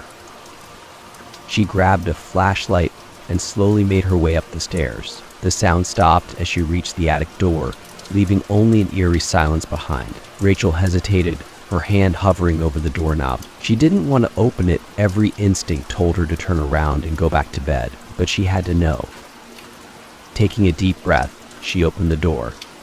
The attic was cold and dark, the air heavy with dust. Her flashlight beam swept across the room, illuminating old trunks, boxes, and forgotten furniture. But there was no one there. Just the stillness of the abandoned space. She stood there for a moment, listening, but the footsteps were gone. She closed the door, trying to convince herself it was just her imagination, and went back to bed. But deep down, she knew something was wrong. The next few nights were quiet, but Rachel couldn't shake the feeling that she was being watched. The footsteps didn't return, but the atmosphere in the house felt different, heavier, more oppressive. It was as if the house was hiding something from her, something it didn't want her to find. One evening, while cleaning the second floor, Rachel found a small door at the end of the hallway. She hadn't noticed it before, and it didn't match the rest of the house. The door was small, almost child-sized, with a tarnished brass handle. Curious, she opened it. The door led to a narrow staircase spiraling upward toward the attic. But this wasn't the main staircase, this was something else, something hidden. Rachel's heart raced as she climbed the stairs, her flashlight beam flickering in the darkness. At the top of the stairs, she found herself in a small, cramped room separate from the rest of the attic. It was dusty, filled with old furniture and boxes, but something about it felt wrong. The air was colder here, almost freezing, and Rachel felt a chill run down her spine. In the corner of the room was an old wooden rocking chair. It looked like it hadn't been touched in years, its surface covered in a thick layer of dust. But as she stepped closer, Rachel noticed something that made her stomach turn. The floor around the chair was clean. There were no dust marks, no cobwebs. It was as if someone had been sitting there recently, rocking back and forth in the chair, watching and waiting. Rachel backed away, her heart pounding in her chest. She needed to leave, to get out of the attic, but as she turned to go, she heard it. The sound of the chair creaking. Slowly, Rachel turned back, her breath catching in her throat. The rocking chair was moving, swaying gently back and forth, as if someone unseen was sitting in it. The air around her grew colder, and the room seemed to darken. Her hands shook as she backed toward the door, her flashlight trembling in her grip. The chair continued to rock, the creaking sound echoing through the small room. She could feel something watching her, something she couldn't see but knew was there. Without thinking, Rachel bolted down the stairs, her heart racing as she fled from the attic. She didn't stop until she reached the safety of her bedroom, slamming the door behind her. She stood there, gasping for breath, her mind racing. What had she just seen? The following days were tense. Rachel avoided the attic, But the strange occurrences continued. Lights would flicker on and off, doors would open by themselves, and at night, she could still hear the faint sound of footsteps above her. It was as if the house had come alive, and it didn't want her there. One night, as Rachel lay in bed, she heard the unmistakable creaking of the rocking chair again. This time, it wasn't coming from the attic, it was closer, just outside her bedroom door. Her heart pounded in her chest as she lay still, listening. The chair creaked rhythmically, as though it were being rocked by an invisible hand. She felt the air grow colder, and the sensation of being watched returned, stronger than ever. She grabbed her flashlight, her hands shaking as she crept toward the door. The creaking grew louder, more insistent. With a deep breath, she opened the door, shining the flashlight into the hallway. The rocking chair was there. It sat in the middle of the hallway, gently swaying back and forth, even though no one was in it. The hallway was empty, silent except for the soft creaking of the chair. Rachel's blood ran cold. She wanted to run, to leave the house and never come back, but something held her there, something she couldn't explain. She stepped closer to the chair, her breath shallow, her pulse racing. As she approached, the chair stopped rocking. The air grew colder still, and for a moment, everything was silent. Rachel stood frozen, her flashlight beam flickering in the darkness. She could feel that something was there, just out of sight, waiting for her to make the next move. Then, suddenly, a cold hand touched her shoulder. Rachel screamed, spinning around, but there was no one there. The hallway was empty, the rocking chair still, but the feeling of the hand lingered on her shoulder, icy and unmistakable. She ran. She didn't stop until she was outside the house, standing in the overgrown yard, gasping for breath. The house loomed behind her, dark and silent, but she could still feel its presence, watching her, waiting for her to come back inside. The next morning, Rachel packed her bags and left the house for good. She didn't care about the money she'd spent or the work she'd put in. She couldn't stay there any longer. The house wanted her gone, and she wasn't going to argue with it. As she drove away, she glanced in the rearview mirror one last time. The house stood at the top of the hill, its windows dark and empty, but as she watched, she thought she saw something just for a moment. A figure standing in the attic window, watching her leave, and the rocking chair was still creaking. Henry had always been a practical man. He didn't believe in ghosts, curses, or the supernatural. He approached life with logic and reason, which was why his recent move to a small, quiet town in the countryside felt like a fresh start. The house he bought, a charming cottage nestled near the woods, was old but sturdy. It had been vacant for years, but the price was right, and Henry enjoyed the challenge of fixing it up. The house had its quirks. The plumbing groaned and the floorboards creaked, but that was typical of an old building. The layout was simple: a small living room, a kitchen, 2 bedrooms, and a single bathroom. Henry quickly familiarized himself with every corner of the house, planning each renovation project meticulously. Everything was fine until the day he discovered the door. He'd been in the house for about a month when he first noticed it. It was a Saturday afternoon and Henry was in the hallway, repainting the walls. As he moved his ladder closer to the end of the hall, something caught his eye, something that hadn't been there before. A door. It was small, barely noticeable, tucked into the corner of the hallway, as if it had been hidden for years. The wood was old, dark, and weathered, with a brass handle that gleamed faintly in the dim light. Henry stared at it, confused. He had been down this hallway 100 times since moving in, and he was certain there had never been a door there. He would have noticed. He approached the door cautiously, his heart pounding a little harder than usual. He reached out and touched the handle, expecting it to be locked or stuck from years of disuse. But to his surprise, it turned easily. The door creaked open. Beyond it was a staircase, narrow and steep, leading downward into darkness. Henry hesitated. He had explored the house thoroughly before buying it. There was no basement. The house was built on a solid foundation, and the plans he had seen from the previous owner confirmed there was no lower level. And yet, here was a staircase that seemed to descend into some hidden space below the house. Curiosity gnawed at him. He grabbed his flashlight from the nearby table and shone it down the stairs. The beam of light barely penetrated the darkness, revealing only the first few steps in the beginning of a stone wall. Beyond that, there was nothing but shadow. Taking a deep breath, Henry stepped onto the first stair. The air grew colder as he descended, the damp, musty smell of the earth filling his nostrils. The walls were rough stone, and the further he went, the more the silence pressed in around him. He counted the steps as he went 10, 15, 20. The stairs seemed to go on forever, winding deeper into the earth than they should have. Finally, after what felt like an eternity, Henry reached the bottom. The floor beneath his feet was stone, cold and uneven. He shone the flashlight around, revealing a long, narrow hallway that stretched ahead of him. The walls were lined with strange marking symbols carved into the stone that Henry didn't recognize.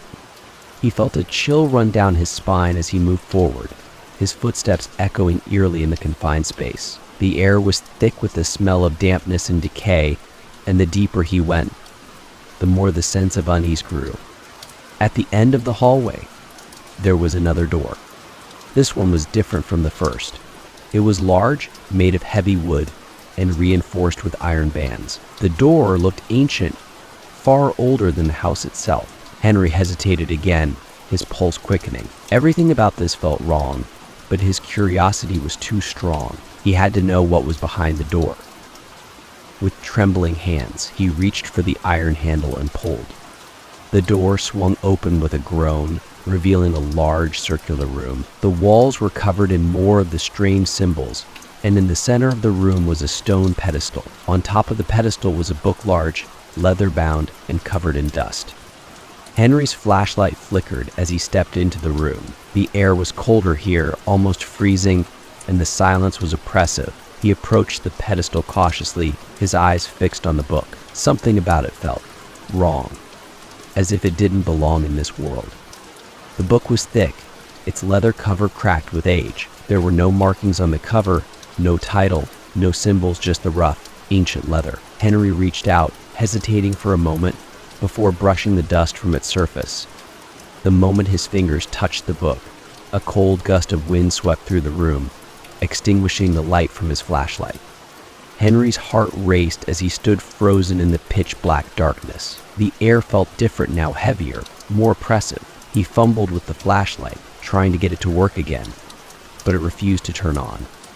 And then, from somewhere deep within the room, he heard it. A whisper. At first, it was faint, barely audible over the pounding of his heart, but it grew louder, echoing through the darkness, a low, insistent murmur that seemed to come from all around him. Leave. Henry's breath caught in his throat. The voice was soft, almost pleading, but it sent a chill down his spine. He turned his eyes wide, but there was nothing, just the oppressive blackness pressing in on him from all sides. He took a step back, his pulse racing. "Who's there?" he called out, his voice trembling. The whispering grew louder, more urgent. "Leave. Now." Henry's hand shook as he fumbled with the flashlight again, desperately trying to get it to turn back on. The whispering surrounded him, the words overlapping, becoming more frantic. "Leave. Leave." He felt a cold breeze brush against the back of his neck, and suddenly the air was filled with the sound of footsteps, soft, shuffling footsteps, as if someone or something was moving toward him through the darkness. Panic surged through Henry's chest. He stumbled backward, his hands scrambling to find the door. The footsteps grew louder, closer, and the whispering became a cacophony of voices, all urging him to leave, to run. His fingers found the edge of the door, and he yanked it open, the cold air rushing past him as he bolted up the stairs, his heart hammering in his chest. He didn't stop running until he was back in the hallway, slamming the door behind him.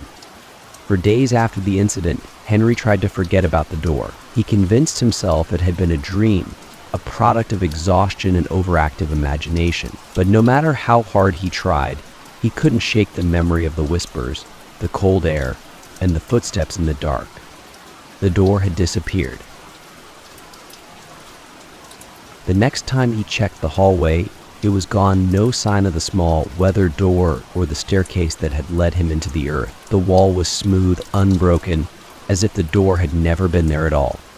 Henry wanted to believe it was over, that whatever had happened was in the past. But late at night, when the house was quiet and the wind howled through the trees, he could still hear the whispers.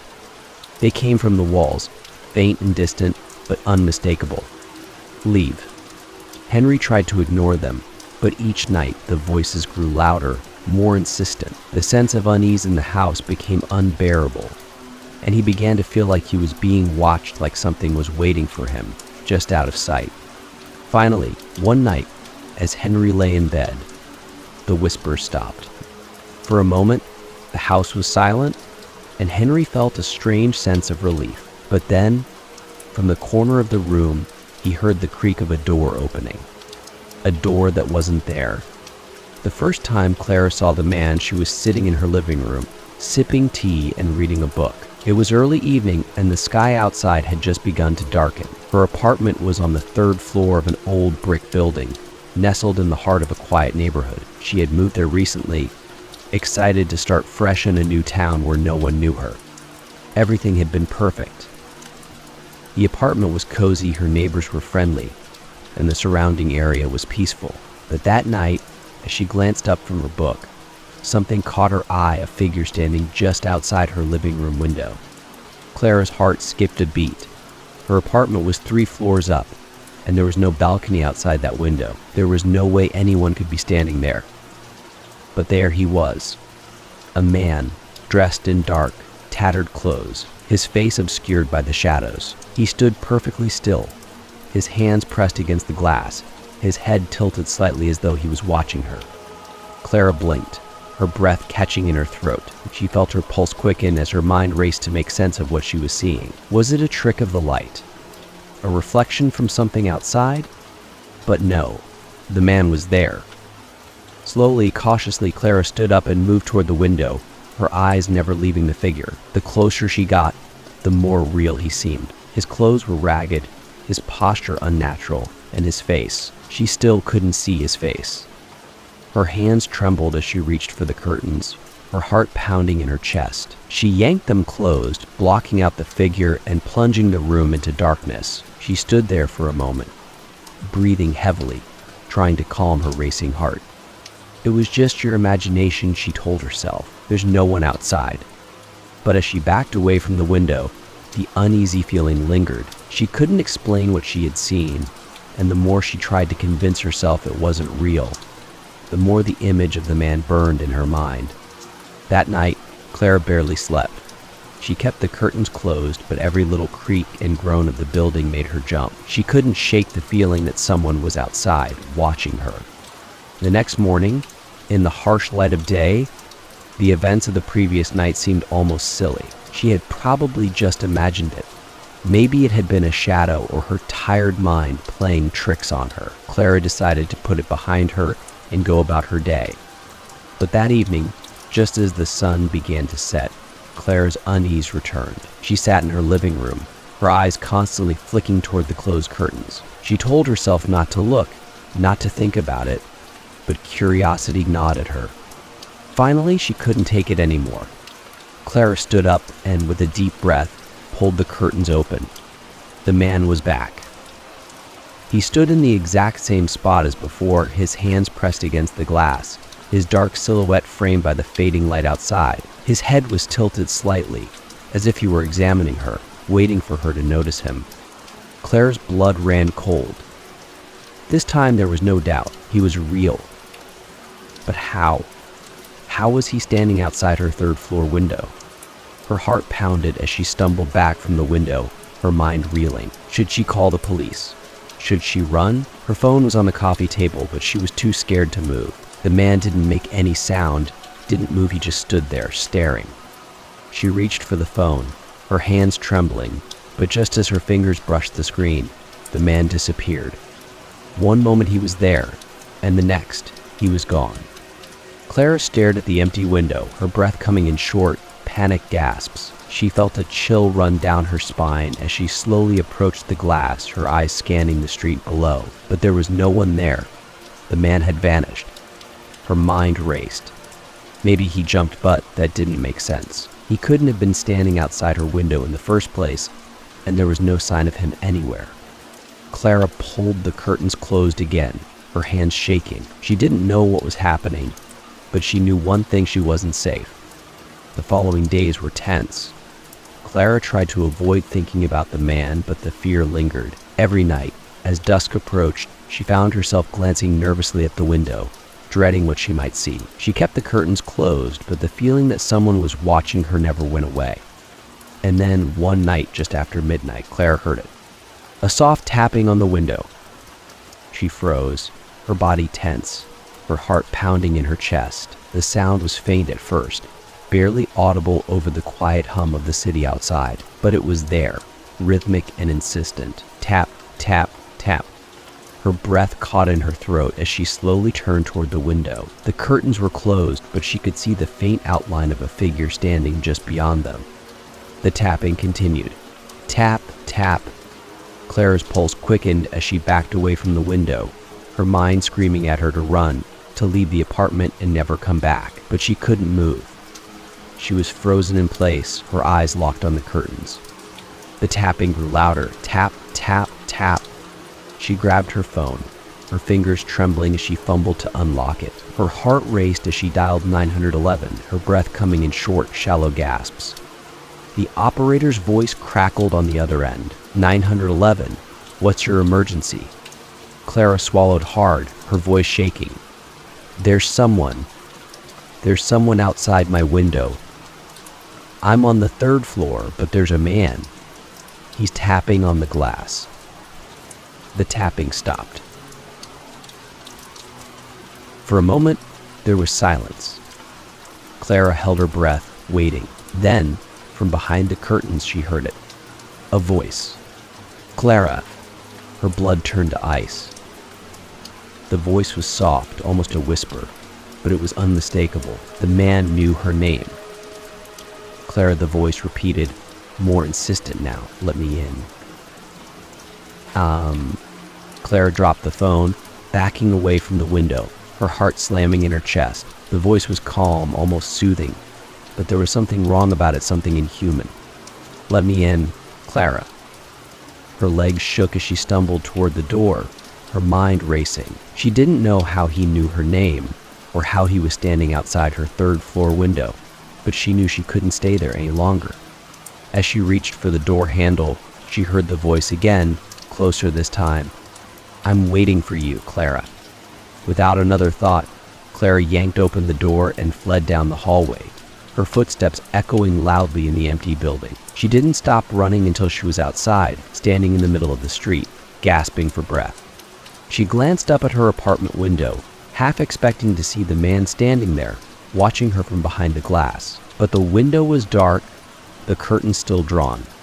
Clara didn't go back inside that night. She spent the rest of it at a friend's house, too scared to return to her apartment. The next morning, she called a locksmith and had her locks changed. She even considered moving, but something held her back. Maybe it was the disbelief that any of this was real. Maybe it was the hope that somehow it would all stop. But deep down, she knew the truth. That night, Clara lay in bed, staring at the ceiling, her body tense. She had locked all the windows, closed all the curtains, and yet the fear remained. The room was silent, but the air felt heavy, oppressive. Just as she began to drift off to sleep, she heard it again. Tap, tap, tap. Her heart stopped.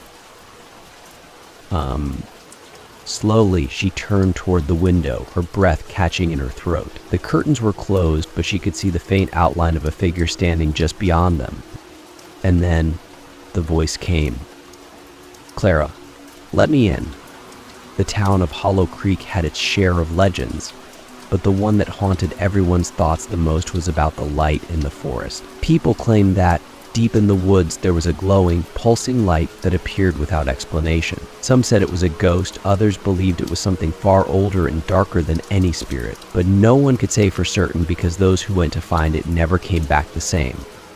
Isabel had heard the stories growing up. She had even seen the unease in her parents' faces whenever the subject was mentioned, but for her, the tales had always been just that, stories. After all, who could believe that a mysterious light could exist in the middle of the forest and have any real power?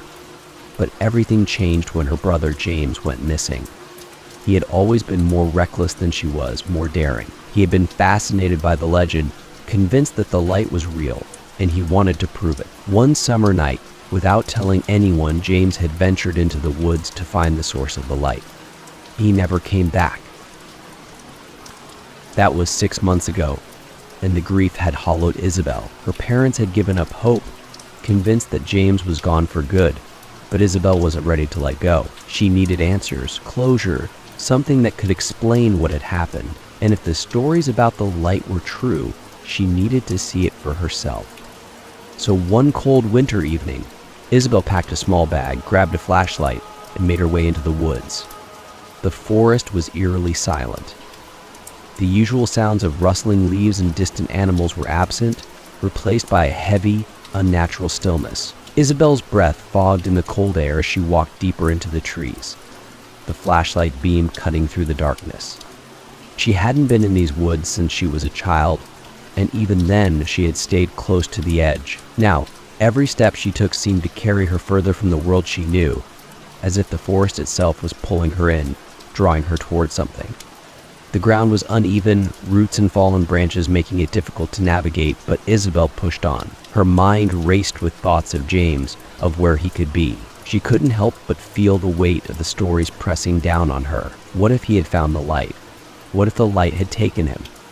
The deeper she went, the darker the forest became. The trees closed in around her, their gnarled branches twisting overhead, blocking out what little light remained from the setting sun. But Isabel wasn't afraid of the dark, she was afraid of what might be waiting in it. After nearly an hour of walking, she saw it. At first, it was just a faint glow in the distance, barely visible through the thick trees. But as she moved closer, the light grew stronger, pulsing with a strange rhythm. It wasn't the warm, flickering glow of a campfire or the steady beam of a flashlight, it was something else, something unnatural. Her heart raced as she approached the light, her legs moving on their own, as if drawn by an invisible force. The glow grew brighter, more intense, until she could finally see it clearly. It hovered in the middle of a small clearing, suspended in the air like a shimmering orb. The light pulsed with a soft, rhythmic hum, casting strange, twisting shadows across the snow-covered ground. It was beautiful, hypnotic, but there was something deeply unsettling about it. Isabel's breath caught in her throat as she stared at the light. She had found it, the thing that had taken her brother, the light in the forest. But now that she was here, standing so close, she wasn't sure what to do. "James," she whispered, her voice trembling, "are you here?" There was no answer. The light continued to pulse, its hum growing louder, filling the air with a strange vibration that made her skin tingle. She stepped closer, her heart pounding. "James." Suddenly the light flared, blinding her with its intensity. Isabel gasped, throwing her hands up to shield her eyes, but the light was everywhere, surrounding her, pulling her in. And then, just as quickly, it was gone. Isabel blinked, her vision slowly adjusting to the darkness that had returned. The clearing was empty now, the light had vanished, leaving only the cold, silent forest behind. She turned in a slow circle, her pulse racing. "James," she called again, her voice echoing through the trees. But there was no response. Fear gripped her chest as she realized she was alone. The light had disappeared, but it had taken something with it, the feeling of reality. The forest no longer felt like the place she had known all her life. It felt different, wrong. Isabel stumbled back the way she had come, her mind reeling. She needed to get out of the forest to get back to the safety of her home, but the trees seemed to twist and shift around her, making every path look the same. It was as if the forest was alive, watching her, trapping her in its depths. Her heart pounded as she hurried through the trees, her flashlight flickering in and out. Panic clawed at her throat as she realized she couldn't find the way back. She was lost. And then she heard it. A voice. "Isabel." She froze, her blood turning to ice. The voice was soft, distant, but unmistakable. It was James. "Isabel, help me." Her breath caught in her throat as she turned toward the sound. "James," she called, her voice trembling. "Where are you?" The voice came again, closer this time. "Isabel, follow me." She moved toward the voice, her feet slipping on the icy ground. Her heart pounded in her chest as she called out again, "James, I'm coming." But as she moved deeper into the woods, something felt wrong. The voice, it didn't sound quite like James. It was too soft, too cold. And it didn't seem to be coming from any one direction. It was all around her, echoing through the trees, pulling her further from where she needed to be. The forest grew darker, the trees thicker, and the air colder. Isabel's flashlight flickered and went out, plunging her into total darkness. The only thing guiding her now was the voice. "Come closer," it whispered, its tone growing more insistent. "I'm waiting for you." Isabel's fear twisted into something sharper dread. This wasn't James. She could feel it now, deep in her bones. Whatever was calling her, it wasn't her brother, but it wanted her. She stopped, her breath coming in ragged gasps. "No," she whispered, shaking her head. "You're not him." The voice paused, and for a moment, the forest was silent. Then it changed. "Isabel," the voice hissed, no longer soft or gentle. It was cold, angry, like the wind cutting through the trees. "You shouldn't have come." A chill ran down her spine as the air grew heavy, suffocating. The trees seemed to close in around her, and she could feel something watching her, something waiting. The light. It appeared again, flickering in the distance, but this time it was different. It wasn't beautiful or mesmerizing. It was dark, twisted, pulsing with a malevolent energy that filled the air with a sense of dread. Isabel turned and ran. She didn't care about the path or where she was going, she just needed to get away. The forest seemed to shift around her, the trees bending and twisting, blocking her path. The voice followed her, echoing through the woods, calling her name in a horrible, distorted tone. "Isabel." She stumbled through the undergrowth, her legs burning, her breath coming in short, panicked bursts. The light chased her, growing brighter, closer. It wanted her. It was hungry. And then, just as suddenly as it had started, it stopped. Isabel collapsed to the ground, gasping for air, her heart pounding in her chest. The forest was silent again, the light gone. She lay there for a long moment, trembling, too scared to move.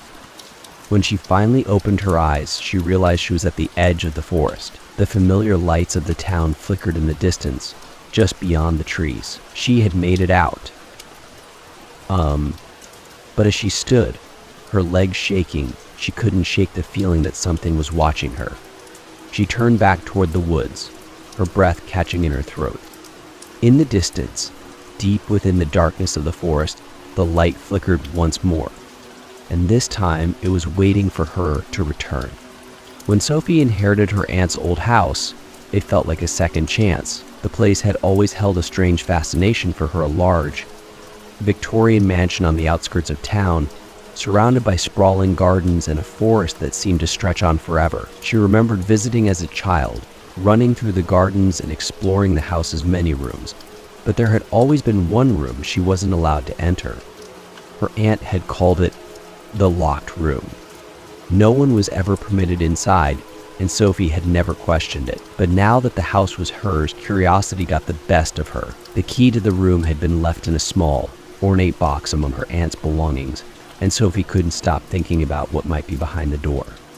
It was the first weekend after she moved in that she decided to finally unlock the room. The house was quiet, the sound of rain tapping against the windows, as Sophie stood in front of the door at the end of the hallway. She had passed it countless times over the years, always wondering what lay beyond it. The key felt heavy in her hand as she slid it into the lock. For a moment she hesitated, her heart racing with anticipation. The house had always had a strange energy to it, something she couldn't quite explain. It was as if the walls themselves were watching, listening. With a deep breath, she turned the key.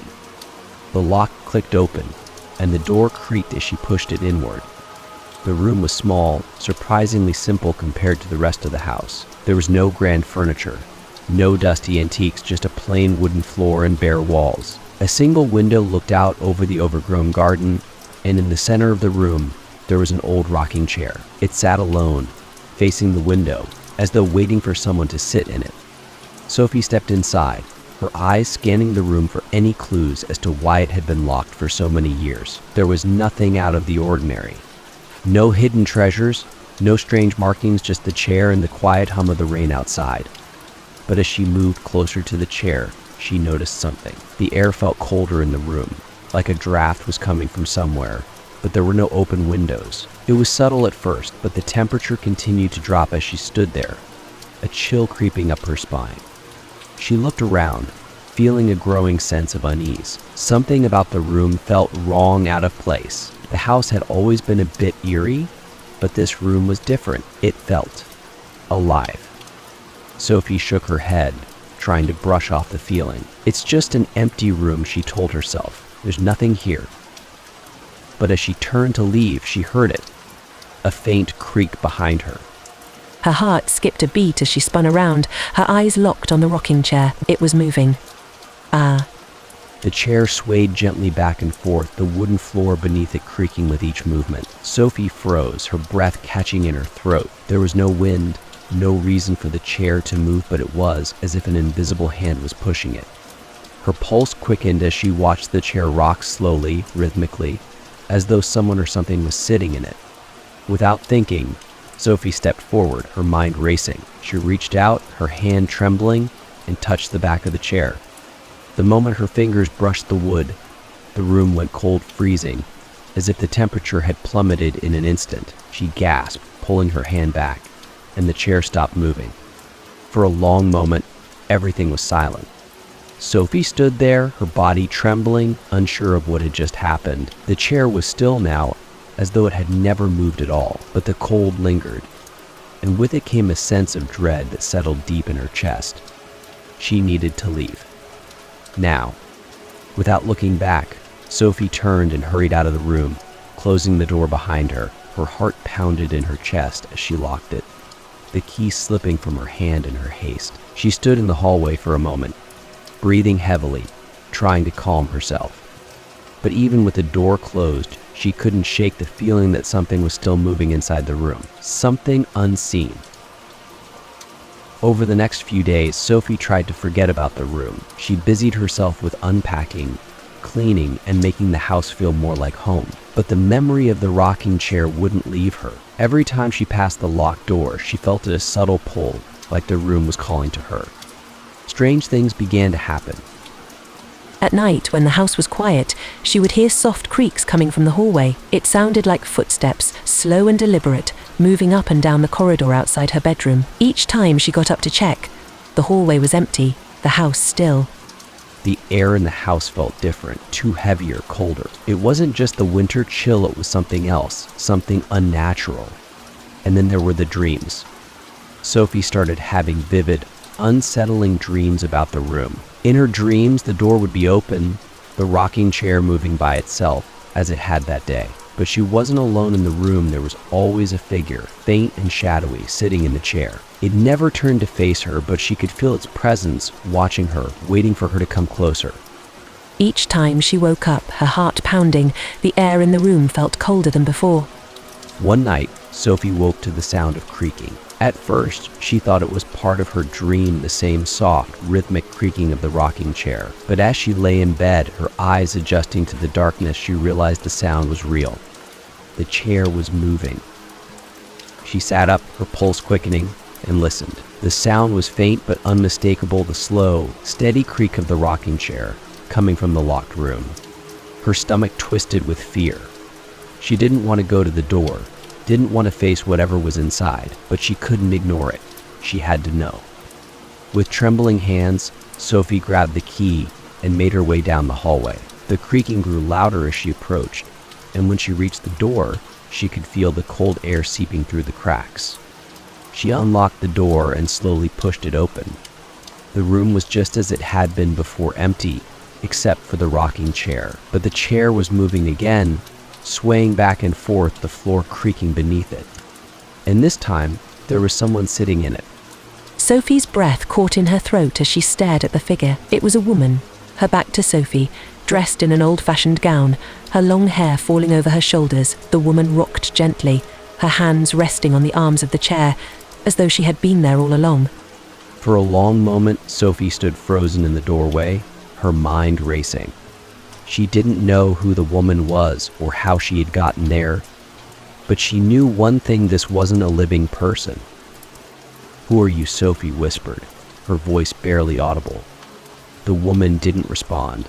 She continued to rock slowly, her movements calm and steady. Sophie took a step forward, her legs trembling. "What do you want?" The woman stopped rocking. Slowly, she turned her head, and Sophie's heart stopped. The woman's face was pale, almost translucent, and her eyes were hollow, empty, as though she had been dead for years. But it wasn't the emptiness that terrified Sophie, it was the smile. The woman smiled at her, a slow, deliberate smile that sent chills down Sophie's spine. "You shouldn't have unlocked the door," the woman whispered, her voice soft but filled with malice. Sophie stumbled back, her hands shaking as she backed away from the room. She didn't look away from the woman, didn't take her eyes off that terrible smile, but she knew she had to leave, now. She slammed the door shut, her heart racing, and locked it behind her. But even with the door closed, she could still hear it. The soft, rhythmic creaking of the rocking chair. And the woman's voice, faint but clear, whispering from the other side. "I'll be waiting." For as long as anyone in the small town could remember, the old doll-maker's shop had been boarded up. The windows were dusty, the paint on the front sign faded and peeling, and the door hadn't been opened in decades. People avoided the place, crossing the street rather than walking past it, and no one dared speak about what had happened there. But Amelia had always been curious. She had grown up hearing whispers about the doll maker, a man named Mr. Faulkner, who had once been famous for his exquisite, lifelike dolls. His creations were sought after by collectors and aristocrats from all over the country. But something had gone terribly wrong one day, something no one would talk about. And after that, the shop had been abandoned, left to decay. When Amelia inherited her grandmother's house just a few streets away from the shop, she couldn't resist exploring the mysteries of the old building. She was drawn to it, even though her grandmother had always warned her to stay away. Now, with her grandmother gone, the temptation was too strong. One chilly autumn afternoon, after weeks of building up her courage, Amelia found herself standing in front of the dollmaker's shop. The door was still locked, but she had found a rusty key among her grandmother's belongings, one with no explanation, no note, just the cold metal lying at the bottom of a box. Something told her the key belonged here, and her fingers trembled as she slipped it into the lock. The door creaked open, the smell of dust and decay wafting out from the dark interior. Amelia hesitated for a moment, her heart pounding in her chest. She felt a strange unease, as if the building was holding its breath, waiting for her to step inside. But curiosity won out, and she entered the shop. The interior was just as she had imagined, dusty, filled with old furniture and shelves lined with dolls, hundreds of them. Some were large, almost the size of a small child, while others were tiny, delicate figures. Their glass eyes stared blankly into the dim room, their porcelain faces frozen in expressions of innocence and beauty. Amelia felt a shiver run down her spine as she moved deeper into the shop, her footsteps echoing on the wooden floor. The dolls seemed to watch her as she passed, their eyes following her movements, though they remained still. There was something unsettling about the way they were arranged, as if they were waiting for something or someone. In the back of the shop, she found a workbench covered in dust, with old tools scattered across its surface. Paintbrushes, carving knives, and other instruments lay abandoned, as though Mr. Faulkner had left in the middle of a project and never returned. But what caught Amelia's attention was the large, unfinished doll sitting on the bench. The doll was different from the others. It was taller, more lifelike, with delicate features and long, flowing hair. Its eyes were closed, and its body was incomplete, its arms and legs missing, as though the work had been left unfinished. But despite its incomplete state, the doll felt alive. Amelia leaned in closer, her breath catching in her throat. The craftsmanship was incredible, almost too perfect. The doll's face was serene, peaceful, but there was something about it that made her feel uneasy. She reached out to touch the doll's porcelain cheek, her fingers brushing against the smooth surface. And then the doll's eyes opened. Amelia gasped, stumbling back, her heart racing in her chest. The doll's glass eyes stared up at her, cold and empty, but unmistakably aware.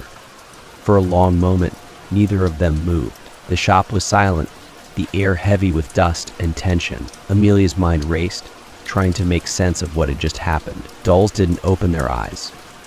Dolls didn't move. She backed away from the workbench, her pulse quickening, but as she turned to leave, something strange happened. The dolls on the shelves began to shift. It was subtle at first, a tiny movement, a slight tilt of the head, but soon all of them were moving, their eyes turning toward her, their glassy stares filled with something dark and malevolent.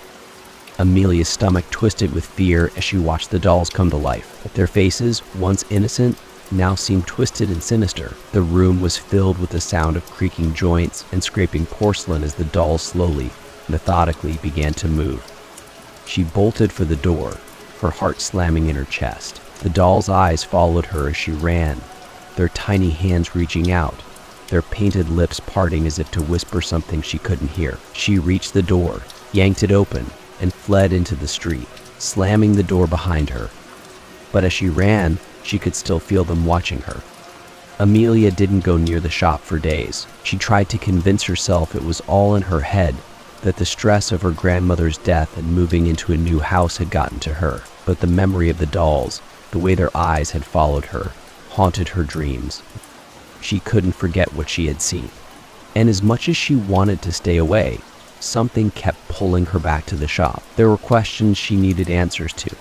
What had happened to Mr. Faulkner? Why had the shop been abandoned? And why had her grandmother kept the key?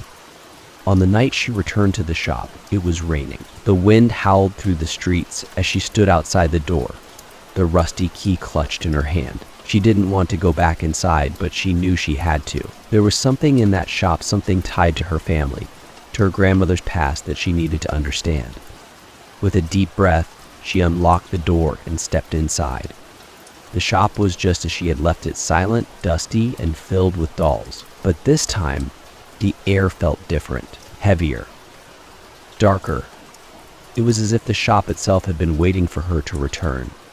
Amelia moved cautiously through the room, her eyes flicking to the shelves of dolls. Their eyes were closed now, their bodies still, but she could feel their presence. It was as if they were waiting for something. She made her way to the back of the shop, to the workbench where the unfinished doll still sat. Its eyes were closed again, its body lifeless. But as she approached, she noticed something she hadn't seen before. There was a small, leather-bound journal lying next to the doll. It was worn and faded, the pages yellowed with age. Amelia picked it up, her hands trembling as she opened it. The journal belonged to Mr. Faulkner. As she flipped through the pages, she realized that the journal wasn't just about doll making. It was something far darker.